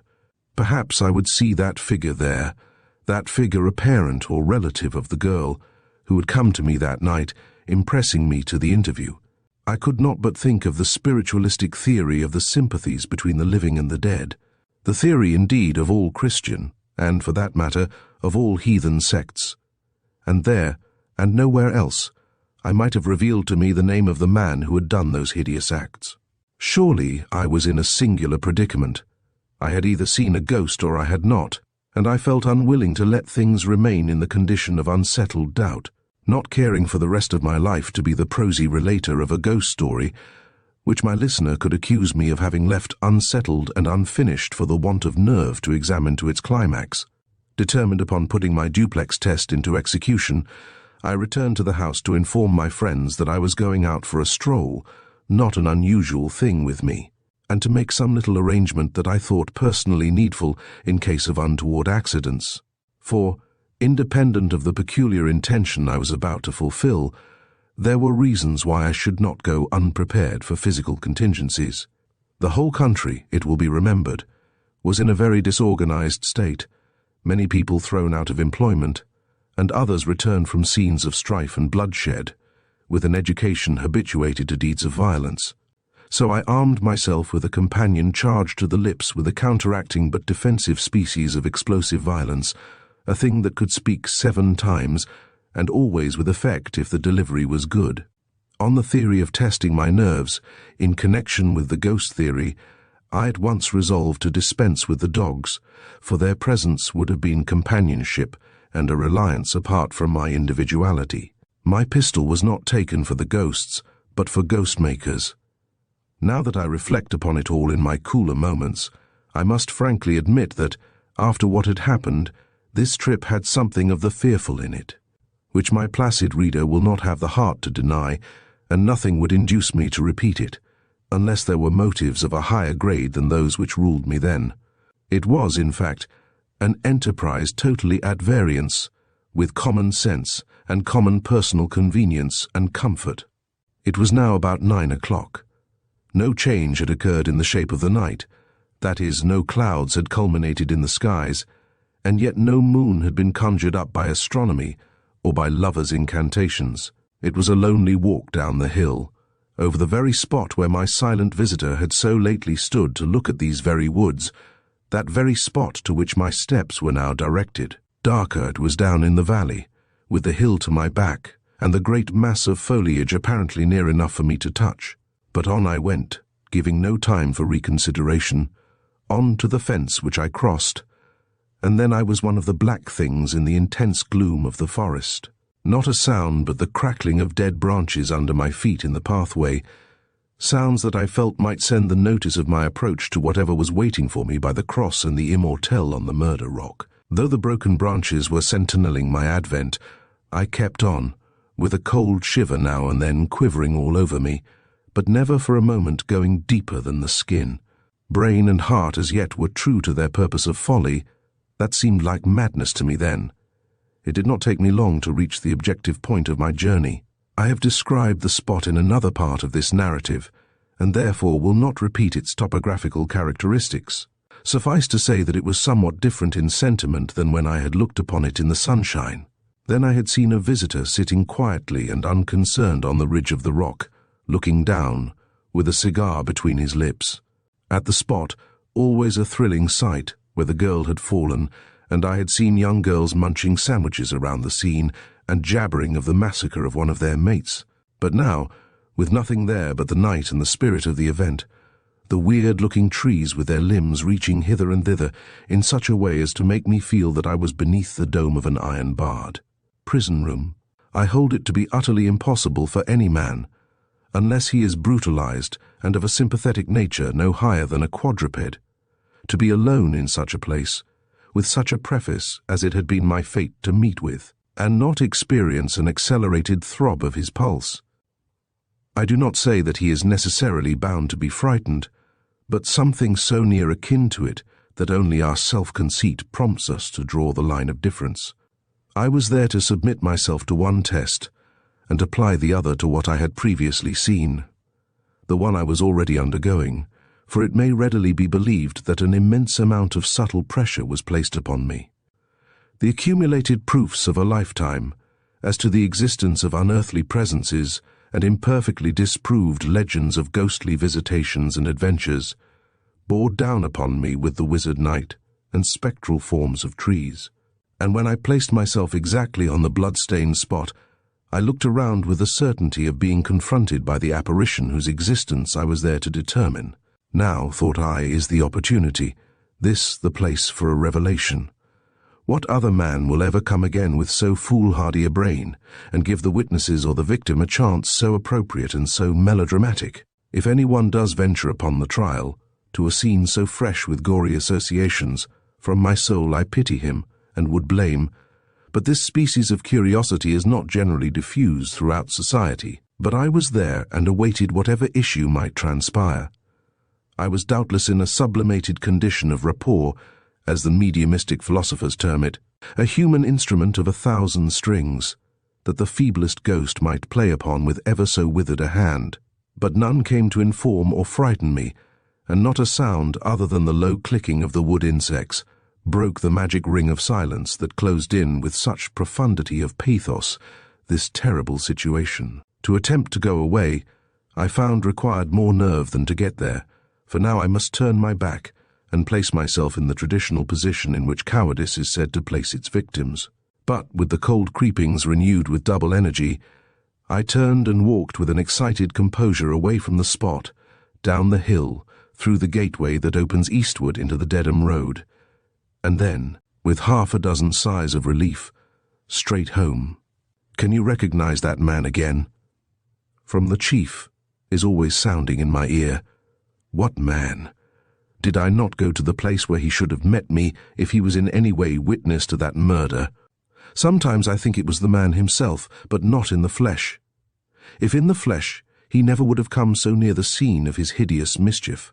If in the spirit, then he had committed suicide, or died of the disease of terror, and was wandering in the accomplishment of a curse and an expiation. Who knows but what it may be so, and who can say it is not so, any more than I can assert it is so? Or was it the father, who, since I wrote the description above, I have heard was no longer living? If it was the father's spirit, then I have something to say about that matter. And when I said that I could recognize the man, I meant I might be able to do so if there is a photograph of him that I could get at. Close and open your eyes quickly while looking at a person passing by your window, and you will have some idea of the view I had of the profile of this vision. I have seen in official possession, filed away among the other papers appertaining to this case, something that evinced that this dead father was taking active interest in the search after the murderer. I am not at liberty to recite the mode of that interest, nor am I called upon by any logical process to affirm that he does take an interest, or to deny that he does. I only know that there are similar circumstances connected with this phase of the subject, that a very large class of the community would attach importance to, but all involved in such a labyrinth of mystery as to defy positive recognition and the ordinary tests of evidence. Assume as a fact that a spirit, taking to itself the form of a man, had appeared to me. There at once grows out of that admission this other question. Why should so extraordinary a circumstance, such a miracle in fact, have been developed? For what purpose was that spirit there? Denying, as I do, that it would have been a miracle, I take up the question and attempt my reply. In the first place, I am no sectarian, least of all am I a spiritualist, and if I am anything of a creed man, which the Lord grant I am of a church that is founded on the system of marvels, as indeed, for that matter, are all churches, Christian or pagan. The Saviour of mankind, let me with all reverence say, is admitted to have been duplex in character, mortal for our sympathies, divine for our worship. If he suffered death, which some doubt he did, but only the semblance of death, his spirit was no more existent after his execution than before it. And consequently, he had power to rise from the sepulchre, where they had laid him, and appear to the soldiers and to the holy women. That he did appear we have the evidence of the great apostles and the contemporary legends of the Roman narrators. Indeed, it is not only asserted that he was manifest after death, but that ghosts walked the streets of Jerusalem, and when the veil of the temple was rent, the graves gave up their dead. These were the phenomena of a sublime epoch, an epoch that in the death of a god was grander and more inexplicable than the incident of the earth's formation and that of the stars and skies that are over it. All events have their purposes, and I can see the purpose here that should evoke these wonders. His mission had reached the point where the spiritual manifestations must overshadow the recollections of his corporeal existence, and prove to the world by tangible exhibition that beyond the grave there was a life. The scriptures teem with the legends of spirits, of ghosts, if you like that word better, and men of all the known wisdom of those days believed in them because they seemed to have seen them. Why should they have been prevalent then and not now? Who can dare answer that question or dare deny, with proof to back the denial, that such things never did exist or, existing, appear to human vision? As well tell me that the same vegetables did not have life then as now, the same qualities of sand and superficial soil and rocks. And indeed, have not certain plants, that were for centuries lost to human cultivation, been revived? Nothing is lost, nothing changes, though we call reproduction change, and flatter ourselves that we have spoken a great philosophy. Why is the world full of ghost stories outside of the scriptures? Because ghost stories have been veritable facts. These lay ghost stories traveling alongside of the clerical ghost stories of the inspired book, and substantiating to the common appreciation of all mankind the veritableness of the Bible. Who knows but that they are the vehicles by which supreme wisdom conveys to the intelligence of the unwise and the unlettered the solemn truth of a hereafter? Who so arrogant in his wisdom as to be able to rise to the proof that it may not be so? The atrocity of self-conceit is more terrible than the atrocity of ignorance. The one is an active crime, the other a passive submission. The impossible means the possible. It is a favorite dogma with the utilitarian doctors that nothing is impossible to the genius of man. Is there anything impossible to our Creator other than the impossibility of making a mistake? If man invents a machine which defies all the previous laws, or theories supposed to be laws because nothing had happened to prove that they were not laws, are we to reject it on that account, and because it happens to be beyond our uneducated and unprepared capacity? Is the Creator of all to be limited, and only his creature unlimited? How often, in the midst of a great accident, has not some mind suggested a redress totally at variance with the rules by which the accident was produced, creating a surprise to usual circumstances, and checking the catastrophe before it could recover its equanimity and prearranged and understood mode of conduct? Cannot the Maker interpose at his pleasure such surprises? But we will be told that he never interrupts the harmonious action of his great rules. Where do we find these rules so as to enable us to say when they are infringed or deviated from? How long have we been in possession of the habits of the beaver and the bee? And yet they were a part of his great rules and system of order.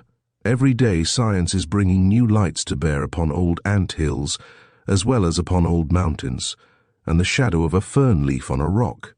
The ghost of a fishbone in a strata are sufficient for a theory on the momentous and mysterious history of our own illustrious race.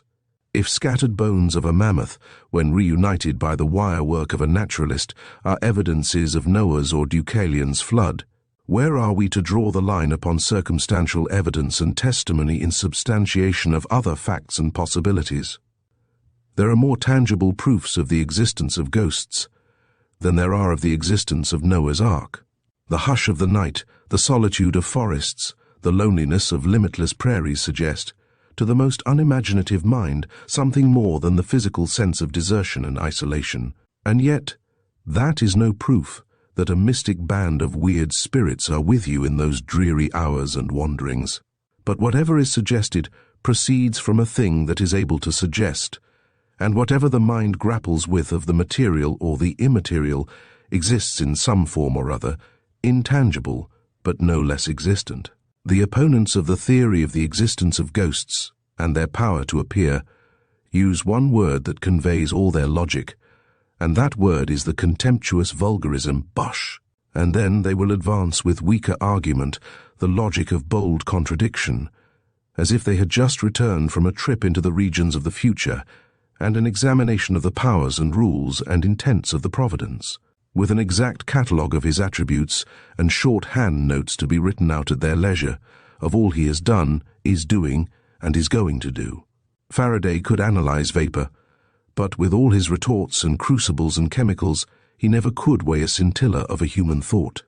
Such men grasp vapor in their hand, and will tell you of what it is composed, and they tell you truly, and we, though consciously ignorant, have no foothold for a doubt. The preacher rises in his pulpit, and, from his sectarian books, and more sectarian training, interprets to you the sublimest dogmas of the apocalypse. And woe to the member of his flock who raises an impious question against his dictatorial assertions. But if your neighbor, near whom you have been living all your life, whose word stands preeminent in all matters of business, into whose care you would place your wife or your daughter, and to whose honor you would leave it to execute your last will and testament in behalf of the loved ones, was to tell you that he had seen a ghost, and calmly relate the incident with the proofs and the tests, you would be very likely to laugh in his face, and tell the next person you met that you were afraid neighbor so-and-so was a little weak in the upper story, or was telling what was not true. The elegant dictators of theory speak of the belief in the existence of ghosts as the vulgar belief in ghosts and goblins, and get rid of it in that summary manner. But the very fact that it is vulgar, as they term it, is a strong point against them. If we could get the scriptures pure and exempt from mixed and muddled interpretations, free from the garbage of a host of foreign lingual transformations, and in its original Vulgate, we should not have the world troubled with more creeds than they can invent gods to preside over or devils to operate in. The word vulgar is not to be used always as inclusive of the low-born and the uneducated. The vulgar in this country believe in the imperialism of the ballot box, in Russia and Prussia and England and elsewhere, of monarchies, in the divine right of kings, and demagogues in all realms, like dogmatists of all creeds, have no faith at all, but use the belief of the masses for their own purposes. With the majority of mankind exists the supreme attribute of common sense, and yet they all, more or less, believe in the existence of ghosts. The hair-splitters of theology and other ethics, for sake of discipline, would drive the old stagecoach where the people would rush the locomotive, and as in the beginning, fishermen and carpenters were the recipients of divine truths, or the media of revelations, so now, while abstract and abstruse sciences occupy the minds of the enlighteners, the plain truths of Christian doctrine are held with other beliefs, relatively necessary to our nature, in the legendary, gossiping, and enduring belief of the masses. It will be asked, for what purpose do your ghosts appear? To accomplish what end that human intelligence cannot effect? I say, again, turn back to your Bible, and you will have your questions answered. There are other needs now that did not then exist. Society is not the same. The ordinary laws of justice, of health, of life itself, are not the same. There are 1,000 more appliances now than there were by which human life can be destroyed or preserved. Gunpowder, steam, machinery, with their countless adjuncts of power on one side, and chemistry with ether, and other discoveries on the other. And as science becomes the assistant to the conveniences of mankind, in the same ratio it becomes his slayer. Events transpire now that were not dreamed of in former days, because of the increased forces that act upon latent ideas. 60, 50, 40 years ago, though death had his ample harvest, he had not the immense scythes of steamboats and railroads with which to do his work of destruction. And now and then we have isolated facts published, with all the details of authenticity, of dreams that warned a voyager from the water or a traveler from the cars, when afterwards it has proved that disaster befell both modes of travel. The remedy is to the need, and who can say that there have not been innumerable warnings, by visitations and dreams, of which the public never has any account, owing to the seclusion of the parties, or their natural reticence and unwillingness to have their stories made the subject of a paragraph and a sneer. There are purposes in the almighty wisdom which we cannot fathom, and religion herself, speaking from the misty summits of theological controversy, cries to her votaries to have faith where they cannot have comprehension, or, in other words, to believe without understanding. Do I, A ghost seer? Ask for more. You ask, for what purpose did this ghost, if ghost it was, cross your path? I could retort, and ask why that man, if it was a man, crossed my path. But I affirm that there was a purpose, and though I did not see it then, I may see it soon. Who can tell but what this revival of that mysterious horror may not lead to renewed activity in the police department? Who knows but it may be read by the murderer, and, awakening in his breast the smouldering embers of remorse, make him do those eccentric things which lead vigilance to observe and assist in the detection of the guilty. I never would have written this narrative if that misty figure had not confronted me on that night, and perhaps it may have been his intention to excite in me the idea of writing out these transactions, and thus awakening the slumbering or pausing authorities to a more active investigation. Why did he select me if I was not appropriate to his purpose?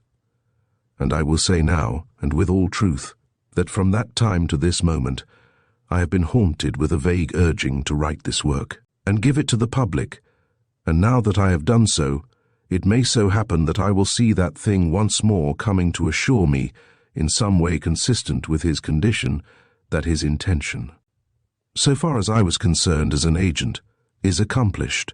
I shall not be surprised if it should occur. Chapter 13. The Doctor's Story. Let me relate as briefly as I can a very singular incident that happened some years ago in Baltimore. The narrator was a man with whom I had been brought up from youth to manhood. His father was my father's family physician, a doctor of high standing, and the son who told and acted a part in the story was then a practicing physician in Washington, where he still practices.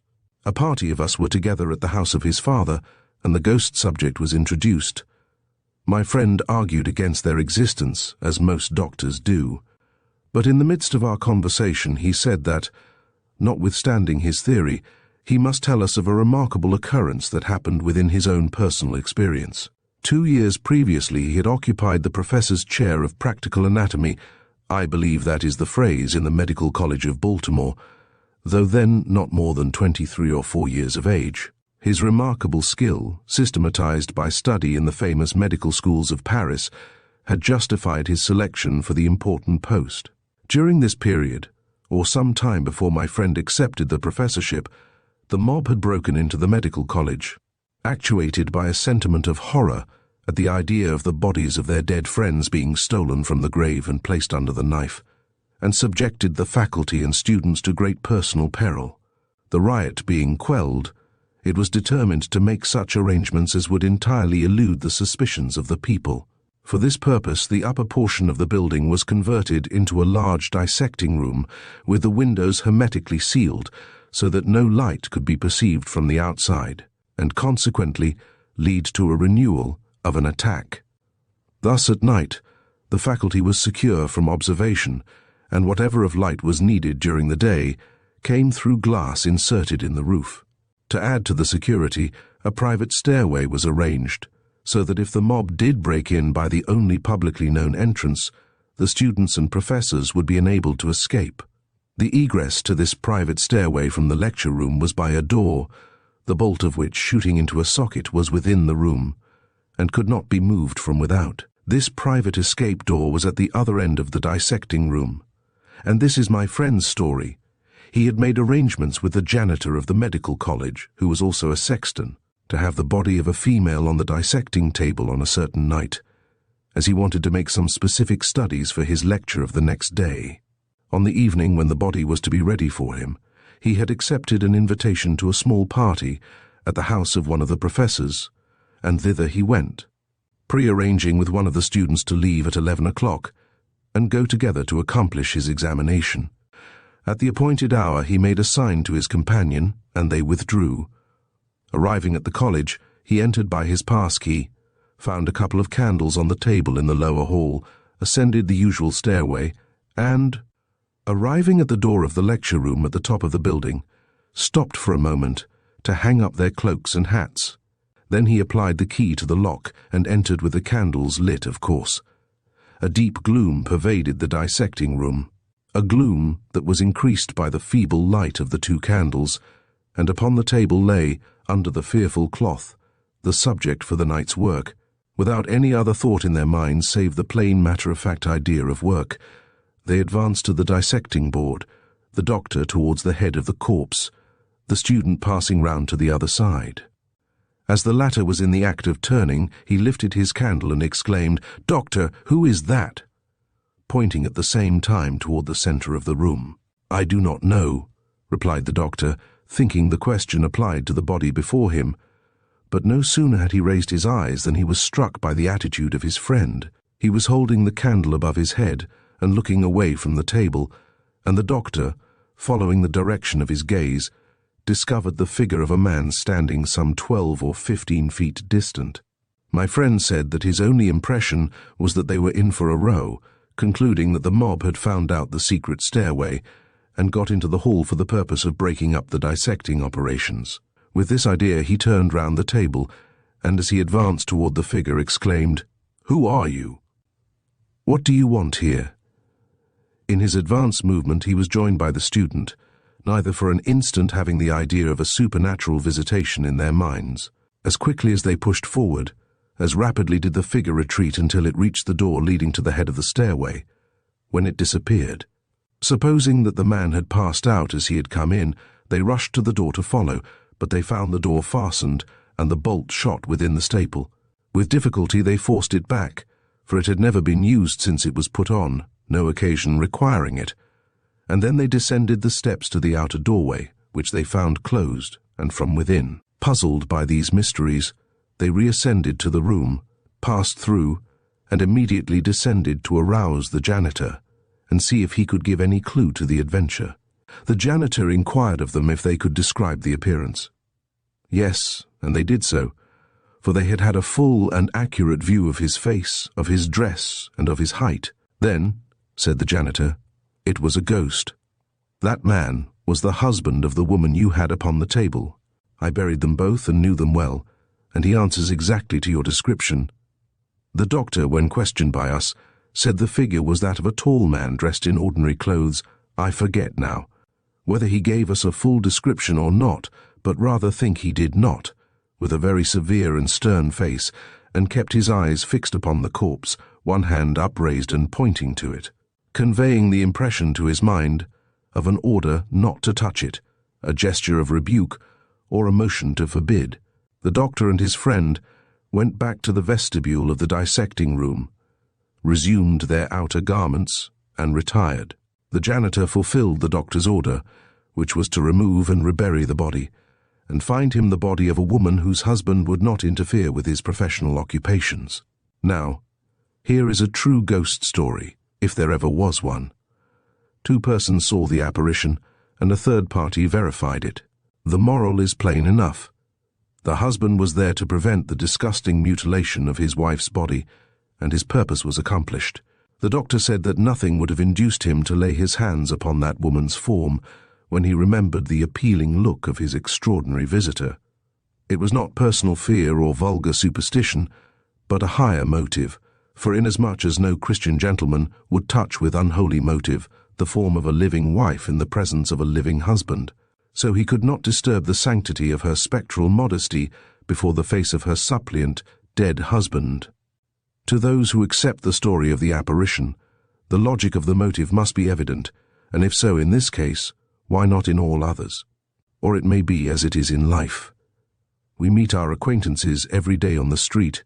They pass us without seeing us or without our seeing them, and yet how absurd it would be to deny their being on the street, walking straight on, absorbed beyond recognition, simply because they did not stop and explain to us the motive that brought them there.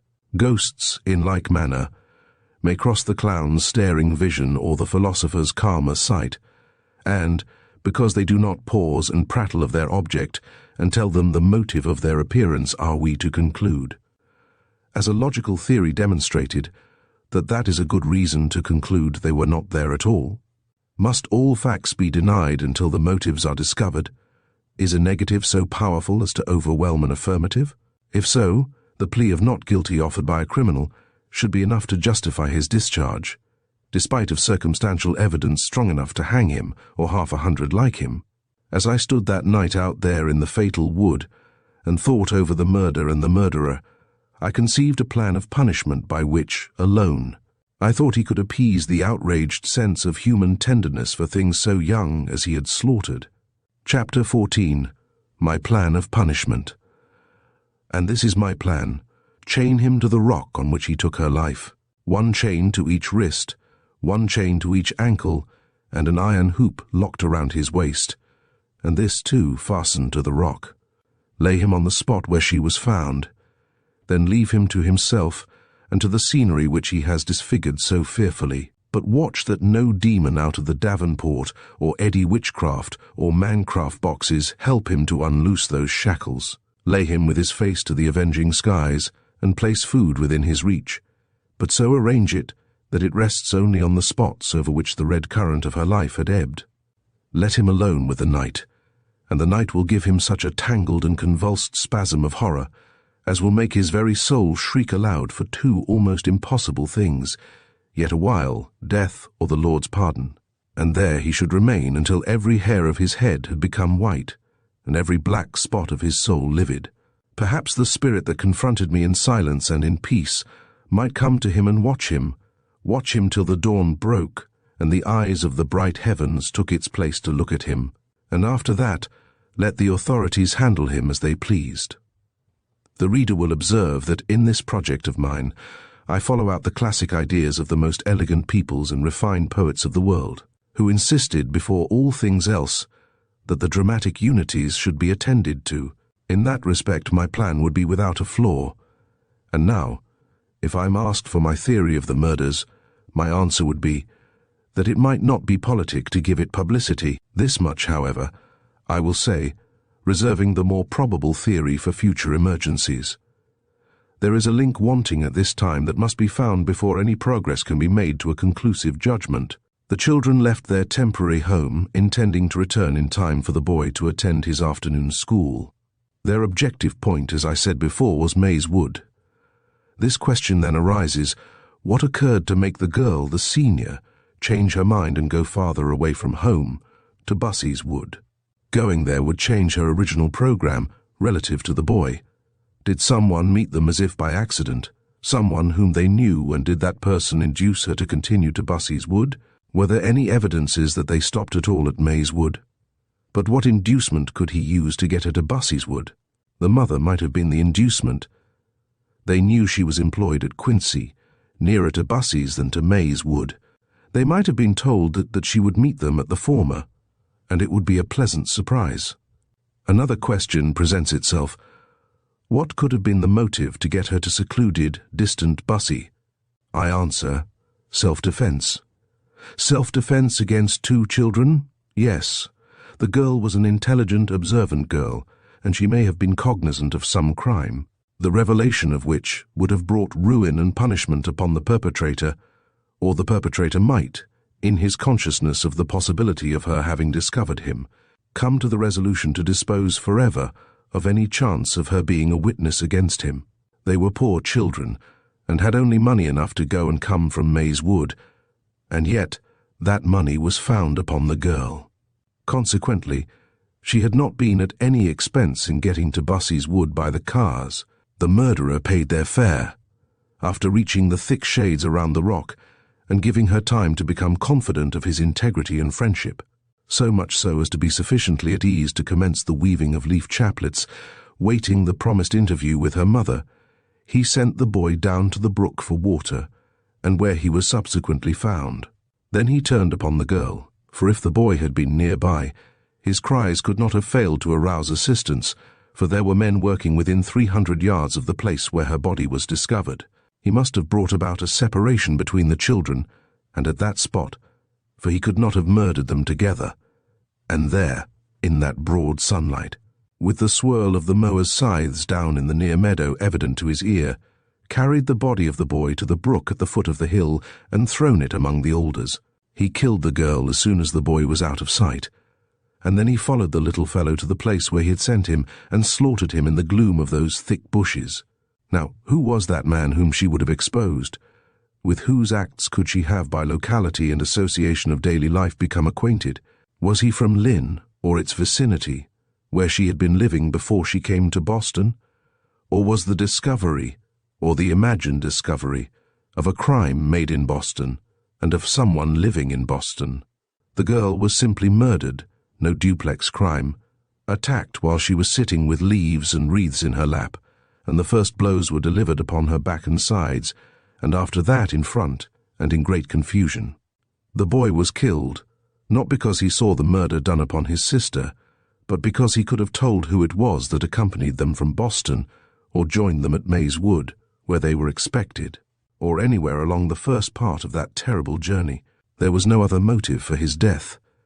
If the man had not been seen by the boy, and known personally to the boy, he would have been alive now. Consequently, it was someone who was intimate with those children, and who could not allow the boy to live any more than he could allow the girl to live. It was a double self-defense. Then who was that man? I think he lives. I think that he walks these streets daily. I think that some of us at some time or other have sat beside him in the cars going to and fro the city roads. I think that now, as I sit here writing, he is sitting somewhere hereabouts with his face dropped over upon his clenched hands, looking at that dark rock out there in the woods, and wondering if he will yet reach the end of his life by the common methods of disease. I think that he often passes by the police station with a frightened look in his eyes, and turns a corner quickly when one of the big police guards stalks like a blue-coated and silver-plated nemesis toward him. I see him, in my mind's eye, when he meets a girl and boy upon the sidewalk, how he stares at them with a fixed gaze, wondering how those two whom he killed out yonder, in the old woods, are looking now. And, when this book is advertised, I can watch him wondering what it is like, and then I trace him in his stealthy and frightened step to the bookstore to buy it. And when he turns these leaves and comes to this sentence, I hear him curse me, and know that he would like to have his hand upon my throat for recalling the memory of his deed. But I tell him that he will not escape. He may pretend to pray when others pray, to hide his wicked past in the garb of piety. He may mutter his wrath on all of us who seek him for his punishment. He may fly now the advancing steps of justice, but, as he flies, the feet of justice may become inactive, while it sends over every railroad and steamboat line of travel, by every wire that vibrates to all the remotest places of retreat, the command of his arrest. Wherever he is now, and wherever he may be then, he is doomed, and at this instant he knows it and feels it so in every fibre of his accursed carcass, even to those blood-stained hands beneath whose nails there yet remains the red record of his crime. I have given one theory, without in the least asserting it to be the correct one, but it is as good a theory as the public can get hold of outside of that mysterious room in the city hall wherein the tall chief of police weaves his webs. There being nothing else but murder in the girl's death, we must seek for some motive that could have driven that man to so terrible a necessity. What other than the one I have suggested? Was it monomania for human blood, that could have been gratified among a denser population than he would be likely to find in Bussey's wood? And monomania of that kind is not common, nor is it of sudden growth, striking and slaking but once. It seeks its victim anywhere, without plot, and without care of consequences, anywhere and everywhere. It is a madness that has no fear and is destitute of prudence. But here was deliberate, deep-plotted murder. It required skill to induce the girl to go farther away from home and her pledged duty to her brother. The filial sense was invoked as paramount to the fraternal. It required skill to separate the children. It was done. Does all that look as if the man was crazed for blood or blind by drink? I think there was neither here. I cannot give my other theory, for if it did not detect in this case, it might suggest an excellent method of repeating just such another crime, should any such be in contemplation. The enemy of society and law studies the tactics of justice, and frequently the plan of detection, if penetrated by the culprit, becomes his surest chart of escape. There may, after all, but I don't think so, have been two persons engaged in this series of murders, and in that light read the short recital that follows, and perhaps, when the mystery shall be resolved by judicial precision, you may turn back to this singular incident and compare it with the concluding scenes of the catastrophes I have been treating of. If truth be stranger than fiction, then the marvels of the veritable make larger drafts upon our credulity than the fabrications of the imaginist. And there can be no harm done if we prepare ourselves for revelations that in time may be made to us, and whose mysticism, enlightened by the practical test of law, will stand forever in the dry tomes of jurisprudence, subduing the impertinence of our dogmatical self-conceit, and establishing the fact that truth is a principle that can traverse the air, as well as walk arm in arm with us in our daily habits. This is the incident. Dr. Bin relates in his book, published some years ago, the following: a young and beautiful quadroon girl named Duncan, and residing in Jamaica, West Indies, was murdered in a retired spot a few paces from the public highway. Such was the case in the murder of Isabella Joyce. Upon discovery of the deed and investigation by the coroner, a reward, amounting to a large sum of money, similar in the Joyce case, was offered for the detection of the guilty party, but without avail. A year passed over with no light from the judicial lantern illumining the black mystery of the deed, and the case was in process of lapsing into oblivion, when two Negroes named Pendrell and Chitty were arrested for some minor thefts and lodged in prison. One was placed in the Kingston Penitentiary, and the other in Falmouth Jail. The distance between these two places was 80 miles. It must be borne in mind that these two men were ignorant of their mutual arrest and confinement, though, as it turned out afterward, were well acquainted with each other.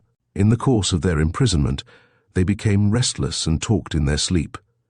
And then conversations were addressed to a young girl who, it would seem, stood by and upbraided them with her murder.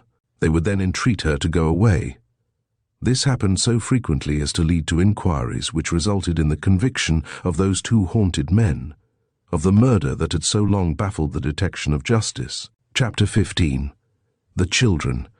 In a court of justice, if I was put upon my oath, I could not swear that it was a ghost that I saw when I stood at the end of the garden on that luminous night, nor would I swear that it was a man with his vitality and force, but I would swear that I saw something that looked like a man, but might have been a ghost. It acted as if it might have been either, but if a man, like a crazy one, and who had a charm to subdue, upon the instant and without effort, the temper of two severe watchdogs, one a mastiff, the other a bull, and also to suspend for more than a second my power of vision. After I had finished writing my narrative, and thought that I had nothing further to do in this business besides giving my manuscript into the hands of the printer, I became possessed of two photographs, kindly lent to my curiosity by the Chief of Police. They are the portraits of Isabella and John Joyce.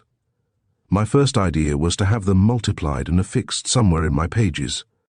But then I thought of the illustrated papers with their abominable attempts to illustrate by the pencil every spasm to which human nature is incident, and was stopped at once from that design. The face of the girl is bright, expressive, and, in a degree, pretty. Had she lived to womanhood, she might have grown into what is called a fine woman. The features are large and regular, the eyes full of vivacity and good temper, the nose prominent and well-shaped, the mouth pleasant and indicative of resolution. Altogether, the girl had a generous and loving kind of lookout, and not rare in the species at her budding and buoyant age. She looks like a child beginning to see the vague outline of the sea on which she must voyage with the rest, and not at all having such quick destruction in her thoughts. As came to her ear, she heard the breakers of human experience sobbing on the shore. She was not too young to die, but too young to be slaughtered. The boy's face is that of a child, but a bright and reflective little fellow, with a large development of brain, and by the extreme innocence of his expression, casting a deeper shadow of crime upon the wretch who took away his life. Taking the photograph as a test, he seems to be about 8 years old and no more, and with such a face that it must have been a sad thing for those who found him to look upon with the mask of murder stamped upon it. I have also seen a bundle of papers, written over in large, straggling chirography, and said to be communications of spirits, through mediums, upon the topic of the murders. There is 1/2 page written, so those say his wife, for instance, who knew his hand of right by the dead father of the children. Their testimony, whatever it may be, has as yet been of no special advantage in directing investigation, at least as far as I know, probably on the theory that if the souls of the departed undertook to interfere in the proceedings of our courts, they might produce embarrassing predicaments, being so far as we are instructed in such matters incapable of appearing bodily on the witness stand to testify to facts within their knowledge. And besides, it would be exceedingly inconvenient for our judicial officials to serve a summons upon them, as their places of special abode cannot, at present, be determined upon with any exactness outside of a graveyard directory. Cases are, however, upon the record wherein ghosts have pointed out such lines of proceedings as finally led to the proper adjustment of contested property and estates. Perhaps the day may reach us when not only the spirit of the law and the spirit of the past, but the spirits of the dead will have large control over the vexed condition of our temporary existence here. Chapter 16. Ghosts. Will it be impertinent if I say that I am no advocate of the spiritualistic doctrines? Will it be less out of place if I add that I am no direct opponent of that wonderful creed, new creed, some people call it, but in fact, as long established as the first death, as old as man's first doubt, or his first impulse to worship the unseen, or investigate the first difficulty? I assume no dictatorship of judgment, adhere to no prejudice or formula of education or habit of social or sectional condition, but place myself in that grand philosophic pause of suspended opinion. There have been good Turks, there are good Turks. There have been good Jews, there are good Jews. One of the latter, leaving his old traditions, rules now the destiny of a great so-called, and properly so-called, I believe, Christian empire. But because in our youth we have been led to think hard of bloody Mahomet and the Jewish unbelievers of the first Christian era, when mysteries assumed the prerogative of logical religion, and faith was not as quick to conceive as it has been since, we are not justified in believing that the Turk and the Jew are beyond the pale of our sympathies, and for old deeds done under peculiar pressure, are to be anathematized from our human charities. There are members known of the spiritualist belief to be as pure and spotless as any equal number of any other God-believing sect, and while we cannot but look with feelings akin to pity at some of the phases of their peculiar practice, it behooves no man, limited as we all are in our claim to exact knowledge, to condemn the whole because some of their people do certain things that, in the performance, border upon the absurd. The mystery of life is more mysterious than the mystery of death. In the first we would, if not governed by the subjection of judgment to certain rules and discipline of faith, be led to believe in 1,000 things that appeal to us daily by the miraculous condition of their nature. Science, while it reveals, establishes materiality, and the farther it advances into the realms of air, the more it fills that air with material substances. Dare it go higher yet, and rob the firmament of all its poetry, its vague spirit of religious spirituality, and sweeping away the dreams of the tenderest imaginations. Build up the steps of the eternal throne with granite boulders, and form of the Almighty a statue of specific gravity, with needs like our own, and humanly dependent on the vegetation and the atmosphere of these terrestrial regions which astronomy with its supernaturally endowed telescope has established as fact. It may be an objection, founded upon some basis of common sense, that I have introduced what I call a veritable ghost into my work. I cannot help that. In fact, I never would have written my book if I had not had that interview with what now, in all the sincerity that is left to a man in these abominable days, I believe and assert was a ghost, a real ghost, no dramatic shade made up of an off-duty carpenter with an actor to speak his part. A ghost arranged for the nonce with a screen between us, of vapory muslin, but a solemn, a meaning, a power to move, but not a power to absolutely affright, ghost. In fact, I see no reason to be frightened by them. Grant that they exist, you never have heard of one that did harm to anybody. They have, it is to be supposed, thrown off the passions of the flesh, with the flesh, the passion of anger, the passion of mischief, and all the low and base adjunctives that adhere to us in our state of usual visibility. They are not monsters, but symbols or aerial realities of our former friends. Even the ghost of Robespierre, of Nero, or Geoffrey would be harmless, bad as they were when encompassed in their fibrous shells of flesh. Ghosts, as a general rule of logic, cannot be as bad as those of earth with whom they have their interviews, and it is not to be supposed that they always have a sublime or important mission to accomplish. If the rule holds good, that Providence allows them to flit hitherward, the ghost of a washerwoman has as much right to appear to her successor of the soapsuds as the ghost of Caesar to his slayer before the battle that settled the destiny of half a world. And the washerwoman's ghost could not do that, or would not even think of doing that, and yet she might have her homely mission as important to her friends as ghosts of a higher rank. But they all have their mission, the ghosts of demigods as well as the ghosts of plebeians. They easily establish what otherwise could not be practically proved, the vexed question of the immortality of the soul. A testimony of a dead man would be as valuable to me, with regard to that matter, as the wire-drawn assertions of a man paid a large salary to keep good, and say that we turn into ghosts after all, for they all say that. Now I most respectfully ask, what harm does it do to believe in ghosts? Is it weakness? Then St. Paul was weak to idiocy, for he was the apostle of the supernatural, as the Bible will prove. If you choose to consult his record, was our Saviour weak?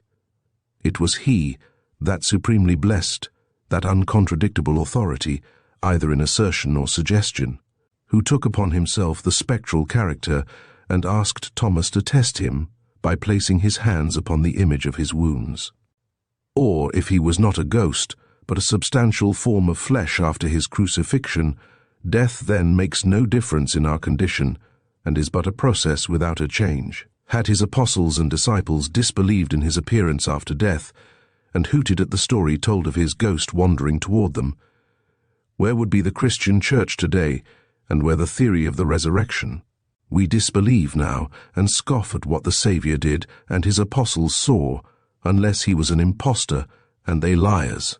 Do we in our churches, when we read the biblical narrative of the innumerable appearances, sneer at the book that tells us its contents are the result of divine inspiration, and every word is true? That man or woman would not be a church member long who dared to do a thing so impious.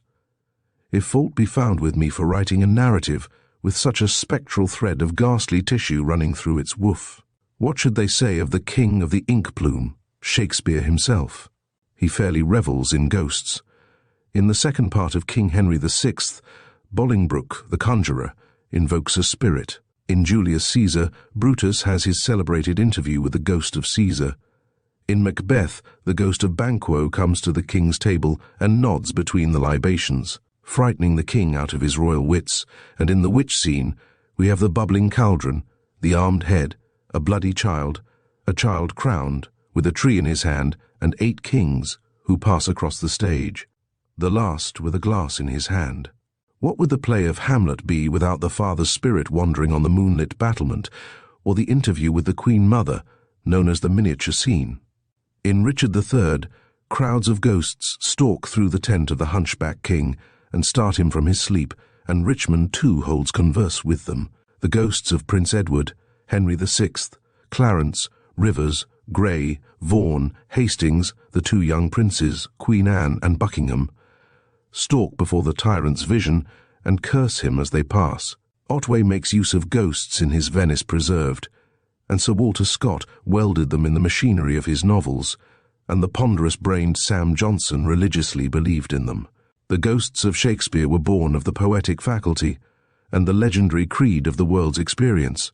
Place a rose, the sweetest you can find, under a glass case, and you shut out the odor that belongs to it. Is that odor dead and imperceptible because you have raised a barrier between it and your senses? Does it not exist even more potently within its crystal prison? Because you do not perceive that sweetness, would you say it is not? Are our direct senses to settle all points of doubt and difficulty? Or, let a man enter then, who had never seen a rose, and you were to tell him of the great fragrance of the flower of which bards have sung and scriptures made similes. Would you not scoff him if he said such things were not possible to a plant like that looked like painted paper? Then how can you say anything about it who have never seen a ghost? To your senses it may be as yet hidden by a barrier stronger than glass, but yet as transparent to others. But I do not write to argue, but only to suggest. I admit my own weakness and confess to doubts, and cannot place myself with indisputable certainty on any solid basis of logic, and therefore must allow great scope to others. But since I have ventured to tell my story, I had a strong and natural desire to stand, as well as it was possible, upon the platform of rational opinion, and felt that I had a right to attempt to place myself there. If any man can prove that I did not see exactly what I say I saw, let him do so. But let him not attempt to pshaw me out of the evidences of my senses, and proclaim from his stolid pedestal called the impossible, that I am a dreamer, a madman, and all that sort of adjectiveness which grows from ignorance of the noun substantives of reason, when he can come to me and show me the authority, not derived from his metaphysics or his sectarianism or his prejudice, by which he is empowered to deny the possibility or the probability and actuality of ghosts, and settle then and forever that such things cannot be, I will admit that I was crazy, bereft of reason, at one moment gifted with eyesight, and the next deprived of it, things which, by the way, would be more at variance with the order of heaven, and more extraordinary, in fact, than the assumed appearance of that thing we call ghost, and which, after all said and done and laughed and sneered at, is that idea of the human hope baptized in our dreams and our theology, by the name of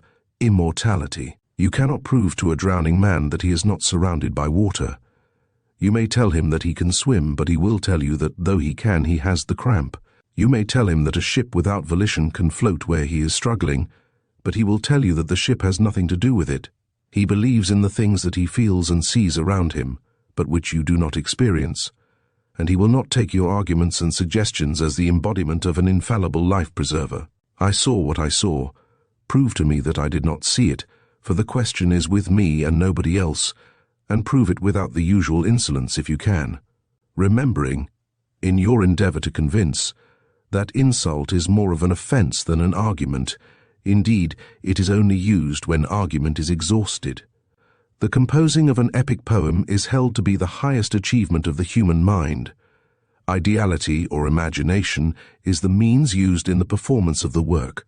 Ideality is the inspiration of religion, and without it religion would simply be a form of law, to be broken like other laws, and to be vindicated by penalties and processes similar to those imposed and employed in the vindication and substantiation of any other law. The ecclesiastical synonym for ideality is faith. If ideality be the source of the highest results of intellectual effort and of religious belief, who can venture to fabricate a chain with which to bind and circumscribe its flights? If man in power, for the supposed benefit of the man out of power, does so, it is merely the result of policy, or passion, or human prejudice, or selfishness. And no man that ever lived, from the Pope of Rome to the backwood preacher, and from the preacher to the ethical moralist, has had that right inherent in his particular nature, to tax as a royalty the patent of the human mind to the grand prerogative of thought. Canute, the king, tried an experiment of mastery with the tide. What other despot of school theory will make the same effort with the tidings of the brain of man, hoping for better success than the Danish fool? If there be such, so sure as the first known madman of the Hamlet race was driven from the beach, will the other be overwhelmed by the resistless force of that great wave of intelligence which has already grappled with the lightning, and taught it the babble language by which man expresses his endless wants. Man, when he seizes upon the great faculties of electricity, does not stultify himself by establishing a limit to its capacity. At first it was a rod upon a chimney that drew a spark from the thunderstorm, then the galvanic battery, to draw paralysis from limbs, then the wire from city to city, and now it passes beneath the throbbing bosom of the sea, and whispers the price of stocks or the policy of cabinets into the ear of a man who sits at his table, like a musician at his piano, taking out of the thunderbolts of Jove a language and a spirit that ignorance would deny the possibility of being there. And what more will be accomplished by electricity? We stand upon the threshold of its domain, enlightened by flashes that invite and illumine to farther experiments. Doubt is the genius of discovery, but at present, with regard to the supernatural, there is nothing proved except what we believe. Otherwise, the world would have but one creed. Chapter 17. Manifestations. As may be well imagined, a subject so conspicuous and mysterious as the dark deeds done in Bussey's wood would not be allowed to pass over without some professional attempts on the part of the spiritualistic community to discover their hidden secret. Seances were called, and the force of mediumistic power enlisted and put in operation to extract the terrible revelation from some detective spirit among the dead. With what result the police are best able to judge, and the culprit too. But it occurred to me that it might possibly amuse my readers to read some of the communications relating to the topics I have been treating of, from the spirit world through what is called trance mediums. The 2 or 3 that I shall take occasion to abridge were sent to the police headquarters, and I have no doubt they were sent in good faith. The result of the incantations is of little moment, but I have understood that it was said somewhere by a presumed spirit that they would tell all about the murders and expose the culprit, if a sum of money would be raised competent to the support of the bereaved mother of the children. The fact that there were large rewards offered, and I believe they have not been withdrawn, should have satisfied them that if, through their agency, the murderer was detected, they could make over the amount to Mrs. Joyce. I do not vouch for the truth of the rumor, but think it improbable, because it was an unnecessary demand under the circumstances. The occasions when, actuated by a mixed motive of curiosity and a desire to examine, I have witnessed the proceedings at these sittings of the faithful, have not had a very strong tendency to convince me that good spirits put their feet under the mahogany. To be sure, my experience has been limited, but it has been definite up to this period. I have not attended the public or professional seances, but there are many persons who are skeptics, yet strongly mediumistic, and able to make the table move across the room by the mere imposition of their hands. I have heard the alphabet repeated at my own room, where only one gentleman was present beside myself, and this gentleman, an involuntary and unprofessional medium, was of considerable power, and used that power for the purposes of investigation. Answers I have there witnessed to questions that astonished me, direct, satisfactory, and going back into the far and dim years of childhood, astonishing to my friend as well as to myself. Facts that my own mind had entirely lost in the lapse of years, but which came up to my recollection as vivid as if of yesterday's happening. Sometimes my recollection has been corrected, and in such a way as to convince me that my idea of the circumstance had been erroneous, and then again, a something of intelligence would move the table in answer to the alphabet and tell such self-evident lies, with so enthusiastic a vivacity as to startle me into the belief that he had been the writer of bulletins for some newspaper during the late Southern conflict, and this assumed spirit would pass himself off as a deceased member of my family, staggering me with his knowledge, and from which bewilderment, I confess, I can find no present means of rational escape. I have, however, come pretty nearly to the conclusion that the spirit, or whatever it is, that I have alluded to above, has been our only visitor, but the imagination cannot conceive a scheme so subtle as his has been to deceive us into the belief that those persons, whose character he pretended to represent, were in fact the very individuals themselves, and under ordinary circumstances few men could have been blamed had they been credulous of his representations. I have frequently tried by the most determined exercise of will to force the responses into the channel I had mentally prepared for them, but in no case, I must candidly confess, could I command obedience. This fact shook my theory of sympathetic influence and settled in that small sphere of experiment the vexed question of the power of mind to operate upon matter. My friend, who has the mediumistic faculty, made similar attempts, and always with like result. Let wiser heads than mine unravel and explain, by cogent and irresistible logic, these eccentric incidents, for I must admit my utter inability to explain them by any rules outside of those adopted by the spiritualist.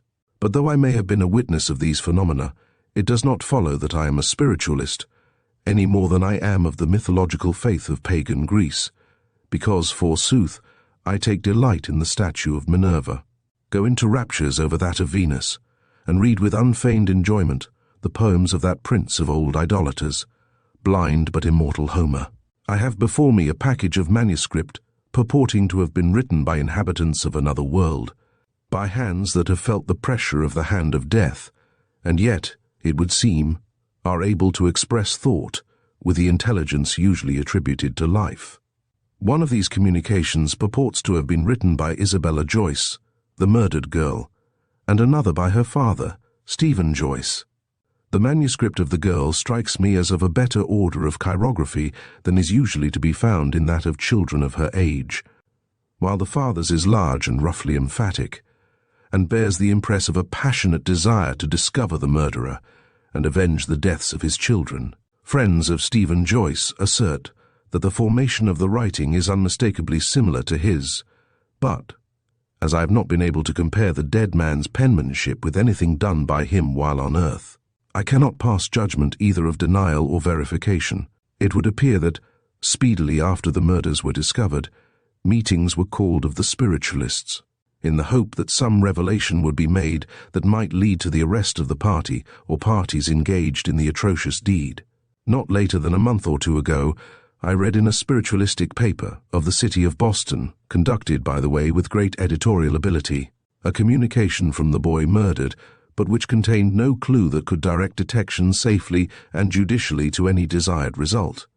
In the written communication signed Isabella Joyce, to which I have alluded, there are references to parties that had been previously arrested or suspected. She, however, distinctly exonerates the young man of the factory, whose flight is as yet unaccounted for, but whose innocence is beyond all question. She speaks also of that inebriated unfortunate to whom Dedham Jail has become a matter of practical and suggestive recollection. The name of that eminent individual known to the police and the public by the euphonic appellation of Scratch Gravel makes no figure in her revelations, though he confessed to many circumstances that would have led, in ordinary cases, to his implication in the deed. His admissions were tortured by overzealous detectives into positive confession, but after strict comparison of his statements, made under the pressure of prison and terror or rum reaction, with the exact incidents of his maudlin staggerings and stutterings, he was given up as not worthy of belief, though he madly made the attempt to get himself hanged. It is my intention to give merely the pith and essence of these strange writings, having placed the original papers in the hands of my publisher, where any person curious in such matters can examine them. The girl commences by appealing to her mother, and declaring that she cannot be happy until they have found that terrible man. She cries frequently to her mother, as if under some great spasm of alarm, hints at certain persons, exonerates others who were suspected, and in such manner as to remind us of the terrible ravings and charges of the afflicted children who figured as the juvenile fiends and denouncers of the Salem witchcraft tragedies. In her outcries she speaks of a returned soldier and checks her mother's suspicions that appeared to have gone astray in the wrong direction, and then directly charges the crime upon our poor dilapidated young friend, whose greatest misfortune it was to have been drunk on that fatal day and been whipped or blacked in the evening. The girl proceeds with repeated exclamations of "Mother, Mother," and emphasizes the sufferings through which she passed. Be it remembered that she speaks only of murder throughout her disclosures, if disclosures they can be called. Her second declaration is more minute and connected, but still it is a jumbled and very unsatisfactory narrative, or rather child gossip, of the circumstances and incidents as they occurred previous and up to the instant of the catastrophe. She again speaks of a soldier, the one whose hand was cut, says she saw him in a garden as they passed along, the garden across the brook, that he followed them into the woods. She now goes back to her trip out of Boston toward the wood, and tells that they got out at Burroughs Street, walked up the plain or plank, hard to decipher, till they came to a juncture of the road where it crosses the track of the steam cars, then to the right, and round a store or stone house to the left, over the brook to the other side. She expressly and suddenly declares, at this point of her recital, that she does not remember him. After they climbed over the gate, supposed to be the gate very near where she was found, and which opens from the Dedham Road, there is another gate between the murder spot and Mr. Motley's house. They saw the man. He followed, but up to that moment had not spoken to her. He now seems to have turned back, but changing his mind, returned quickly and addressed her. At this she became alarmed and fled, he pursued. There is much confusion here, a scuffling and tussling of sentences as if a mimic was giving to the life some quickly whirling scene of trouble and irritation and surprise, wherein there was the essence of a great danger. It is a confused statement of Johnny's having spoken of the sheep, Mr. Motley's sheep down in the valley grazing at the time, watched by a vagrant boy, afterward examined by the authorities, and found to be no wiser than the flock he watched. She says she does not remember exactly, speaks of a knife which she tried to get hold of his cutting himself with it, of his throwing it into the wood. If he did, he must have gone back for it and rescued it, for no such knife was found after a vigilant search over the whole locality. She exclaims, "He murdered me," that he was scratched on the face and neck, and bears the marks, now at the time of her manifestation at the spiritual sitting. At this point the paper is filled with wild and alarming cries to her mother. The idea presents itself again of a mimic reacting a scene in which the soul is driven to the very verge of madness by that dread fiend called terror. The voice seems to pierce the air in its shrill proclamation of intense and terrible agony, and anon it subsides into stifled sobs and ejaculations of how much she suffered while the black deed was done, how sick she was. After that outburst of mad appeal and piteous mourning, she resumes her narrative and describes her murderer. He wore blue clothes and looked like a soldier, but not a soldier just from the wars. A soldier loafing after his laurels had withered in barroom atmosphere, I suppose. She fixes his nationality distinctly, an Irishman. It was 1 o'clock, she says, but the writing here is blurred and crossed, and very difficult, if not quite impossible, to make out and determine whether it is 1 or 2 o'clock. Her brother, she says, ran for help, and the man ran after him and killed him and came back to her. This statement is signed Isabella Joyce. The other portions of the page of foolscap on which her hand appears is covered with a lively display of all sorts of penmanship, the idle signatures of a small party of the other world's inhabitants, who, it would seem, were in Isabella's company. Again she resumes control over the writing medium's hand, and says, "Johnny was dead, and the man went off after I died. He went down the other way to Boston. He will be found." We have nothing more from the spirit of the girl. I speak now without entering into any question of the authenticity of these communications, leaving my reader to dispose of that enigma, as may best suit his temper and convenience. But the father makes his appearance on the scene and endorses his daughter's testimony. But singularly, neither witness offers to give the name of the designated soldier. The spiritualistic theory is that they could not do so, because he was a stranger to both of them, and consequently, while they could see his face and clothes, they could not tell his name. The case is similar to our own daily experience in our transient meeting with people on the street, a passing and silent interview in which nothing is discovered save the recognition of a person and no more. The revelation of the father is to the effect that he knows where the man is and will follow him to the end. One part of his statement I suppress, because it comes directly within the province of the law officers, and might direct suspicion upon a possibly innocent man. 3 years ago, it is asserted by those who believe in this extraordinary doctrine of the power of the dead to express themselves through the living. This man, Stephen Joyce, declared that by the 5th of the month of July, 1865, the murderer would be in the hands of justice, and how many months have come and gone since that spirit entered the mystic witness box and foretold such sequence to the tragedy. And yet, without fulfillment, I am sorry that he was no true prophet, no wiser in a ghostly form than in the fleshly substance. He is not half so good a ghost as Hamlet's father was. The Dane went straight to the point, and told the truth, and nothing but the truth, while here we have the spirit of the girl upon the stand. And she rambles in her talk without the aid of the great legal screw of cross-questioning, designating nothing that is tangible, indeed giving false clues to the murderer, and screaming, "Mother! Mother!"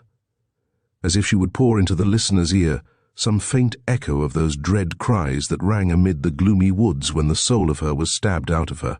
The ghost of the murdered King of Denmark spoke the truth, as other ghosts by judicial testimony have done, but they were the old-fashioned ghosts, standing by themselves without the aid of human machinery, without the table or the easily assimilated trance, responsible for their coming and for what they told or what they desired to be done by their informing. They came and made short work of it, impressing belief by solemn utterances or majestic gestures.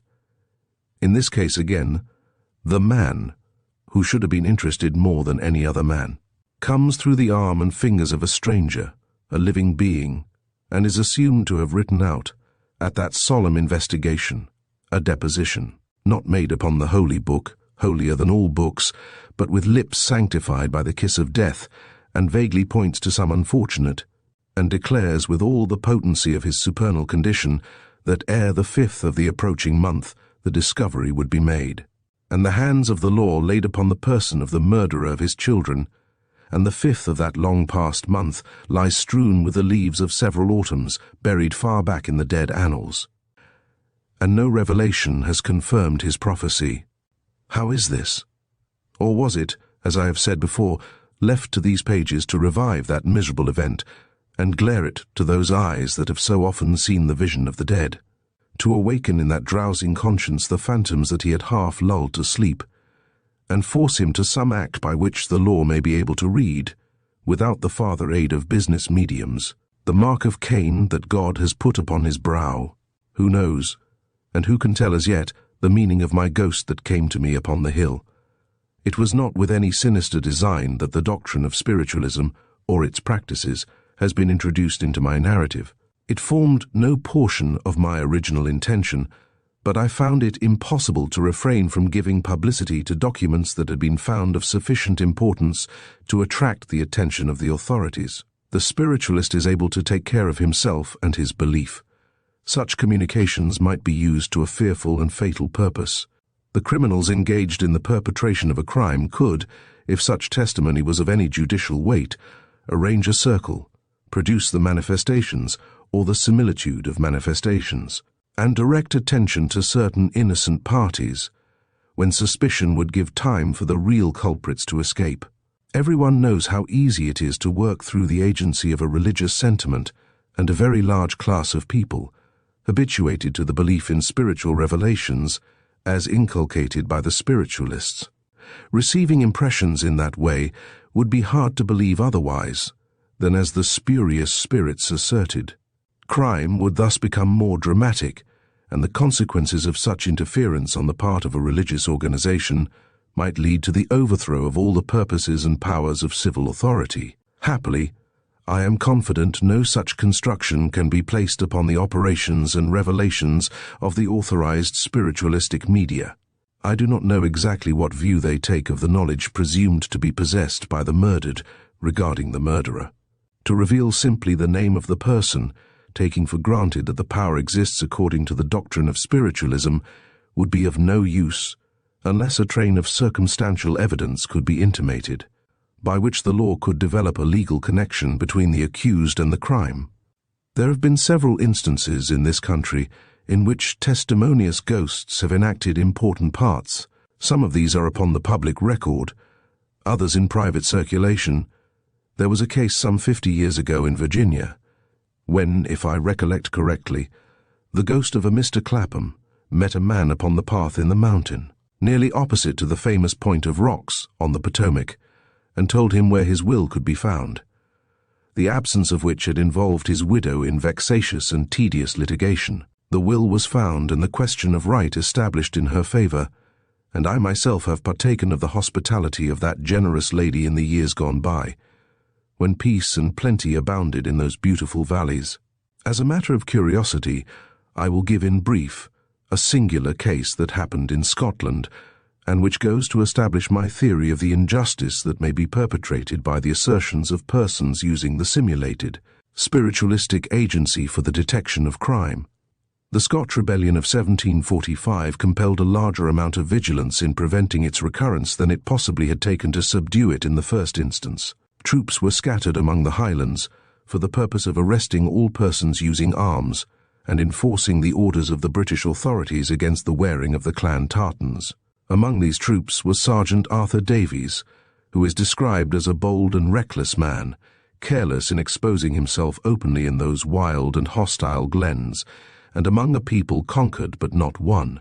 Davies was in command of a squad of 4 men and was stationed at Dubrach near Bremen, then a desolate and dangerous district. On the September 2008, 1749, Davies left his barracks with his command to meet the troops posted at Glenshee.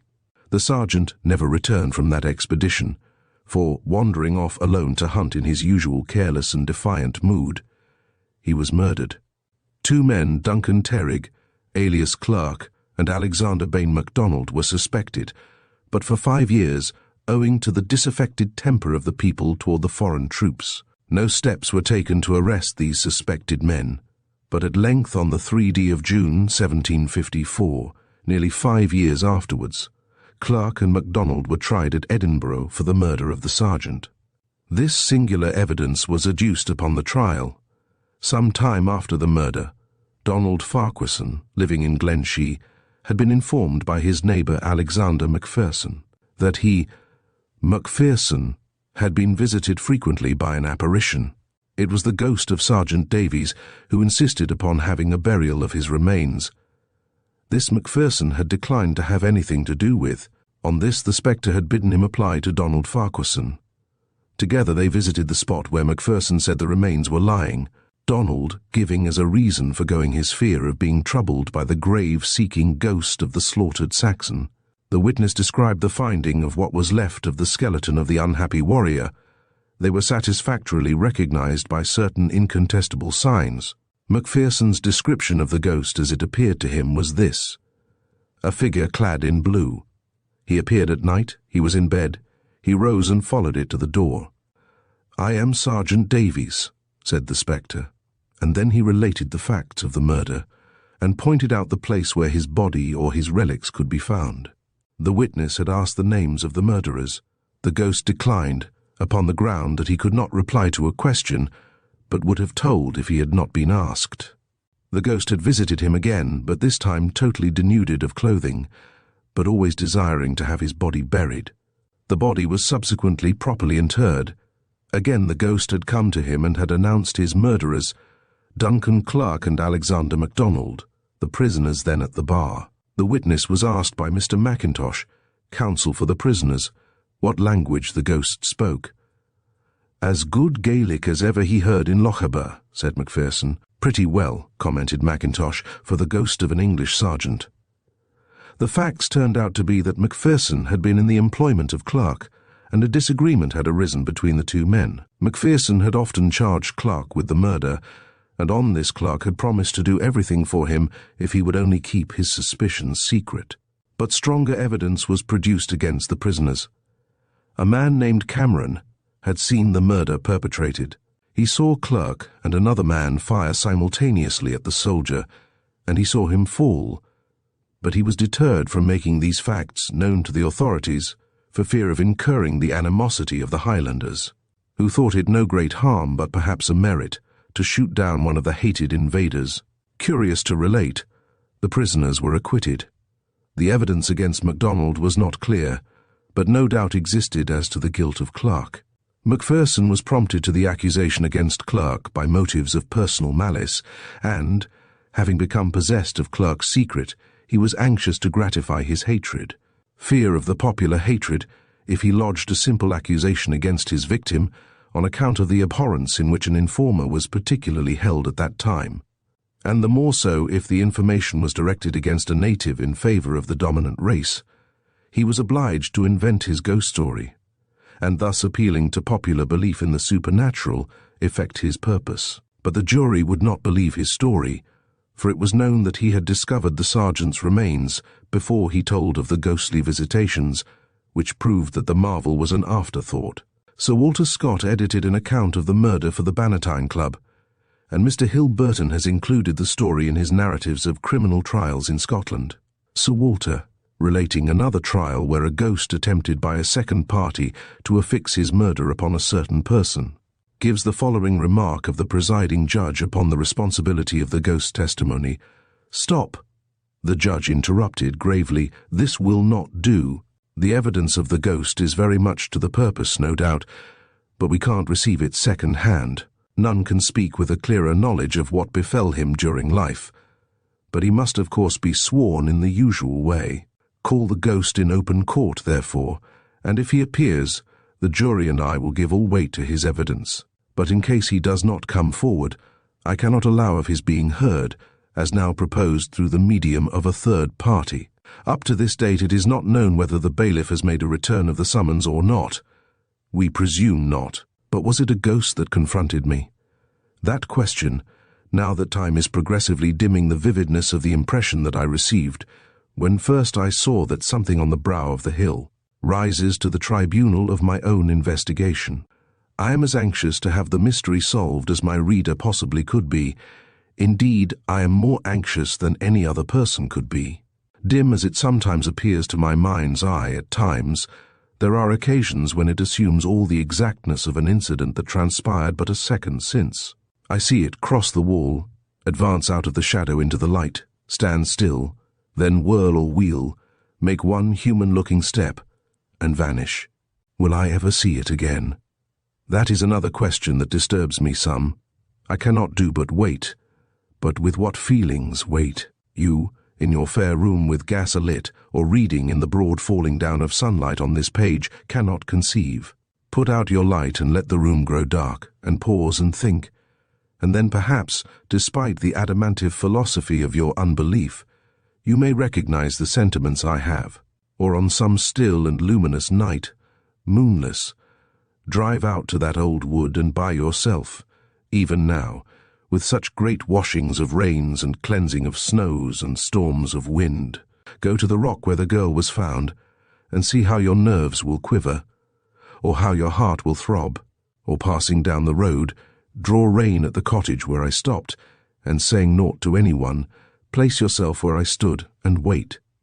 I myself would not willingly try that visit over again, not that I dread anything of harm from such an act, but because I have been there once before and have had enough. But if I never see that strange visitor again, I will see the murderer. Of that I am convinced. I have firm reliance in law when it is honestly employed to detect crime or protect the wronged. I have faith in that subtle sympathy which connects us with the dead. I feel that without it, love would be but a thread broken by the last breathing of our lungs, and memory nothing but an intellectual frigidity, to be melted into mist as we approach the haven of the hereafter. The dead appeal to us by the mesmeric agency of their immortality. They throw out, through every movement of the world's circumstances and events, a suggestion of their needs, their condition, and their destiny. They are like the history of the past, sublimated by the eloquence of immutable truth, and are sanctified by a sleep that has eternal life within its closed lids. They have too a sympathy in retort with us. As naught of the material can suffer annihilation, so the soul, being indestructible, permeates the air we breathe, as do those revived plants of perfume that last fall we might have fancied dead and beyond all chance of life again. If that vision was a ghost, its purpose will be revealed, for it is impossible to suppose that the ruler of the universe, who says a sparrow shall not fall without his knowledge, would permit so strange an occurrence to happen without having an intention. What that intention was, I for one, if only one, shall wait patiently to see. As the final threads of this haunting tale unravel, the mystery of Bussey's Wood lingers in the air. Did the events truly transpire, or are they simply the musings of a tormented mind? Henry Johnson Brent's narrative leaves us pondering the nature of fear and the unknown, challenging our understanding of what lies beyond our senses. The echoes of the past resonate within the trees, reminding us that some stories never truly end. Thank you for joining us on this journey into the depths of the extraordinary. We hope to see you again for more tales that explore the unknown.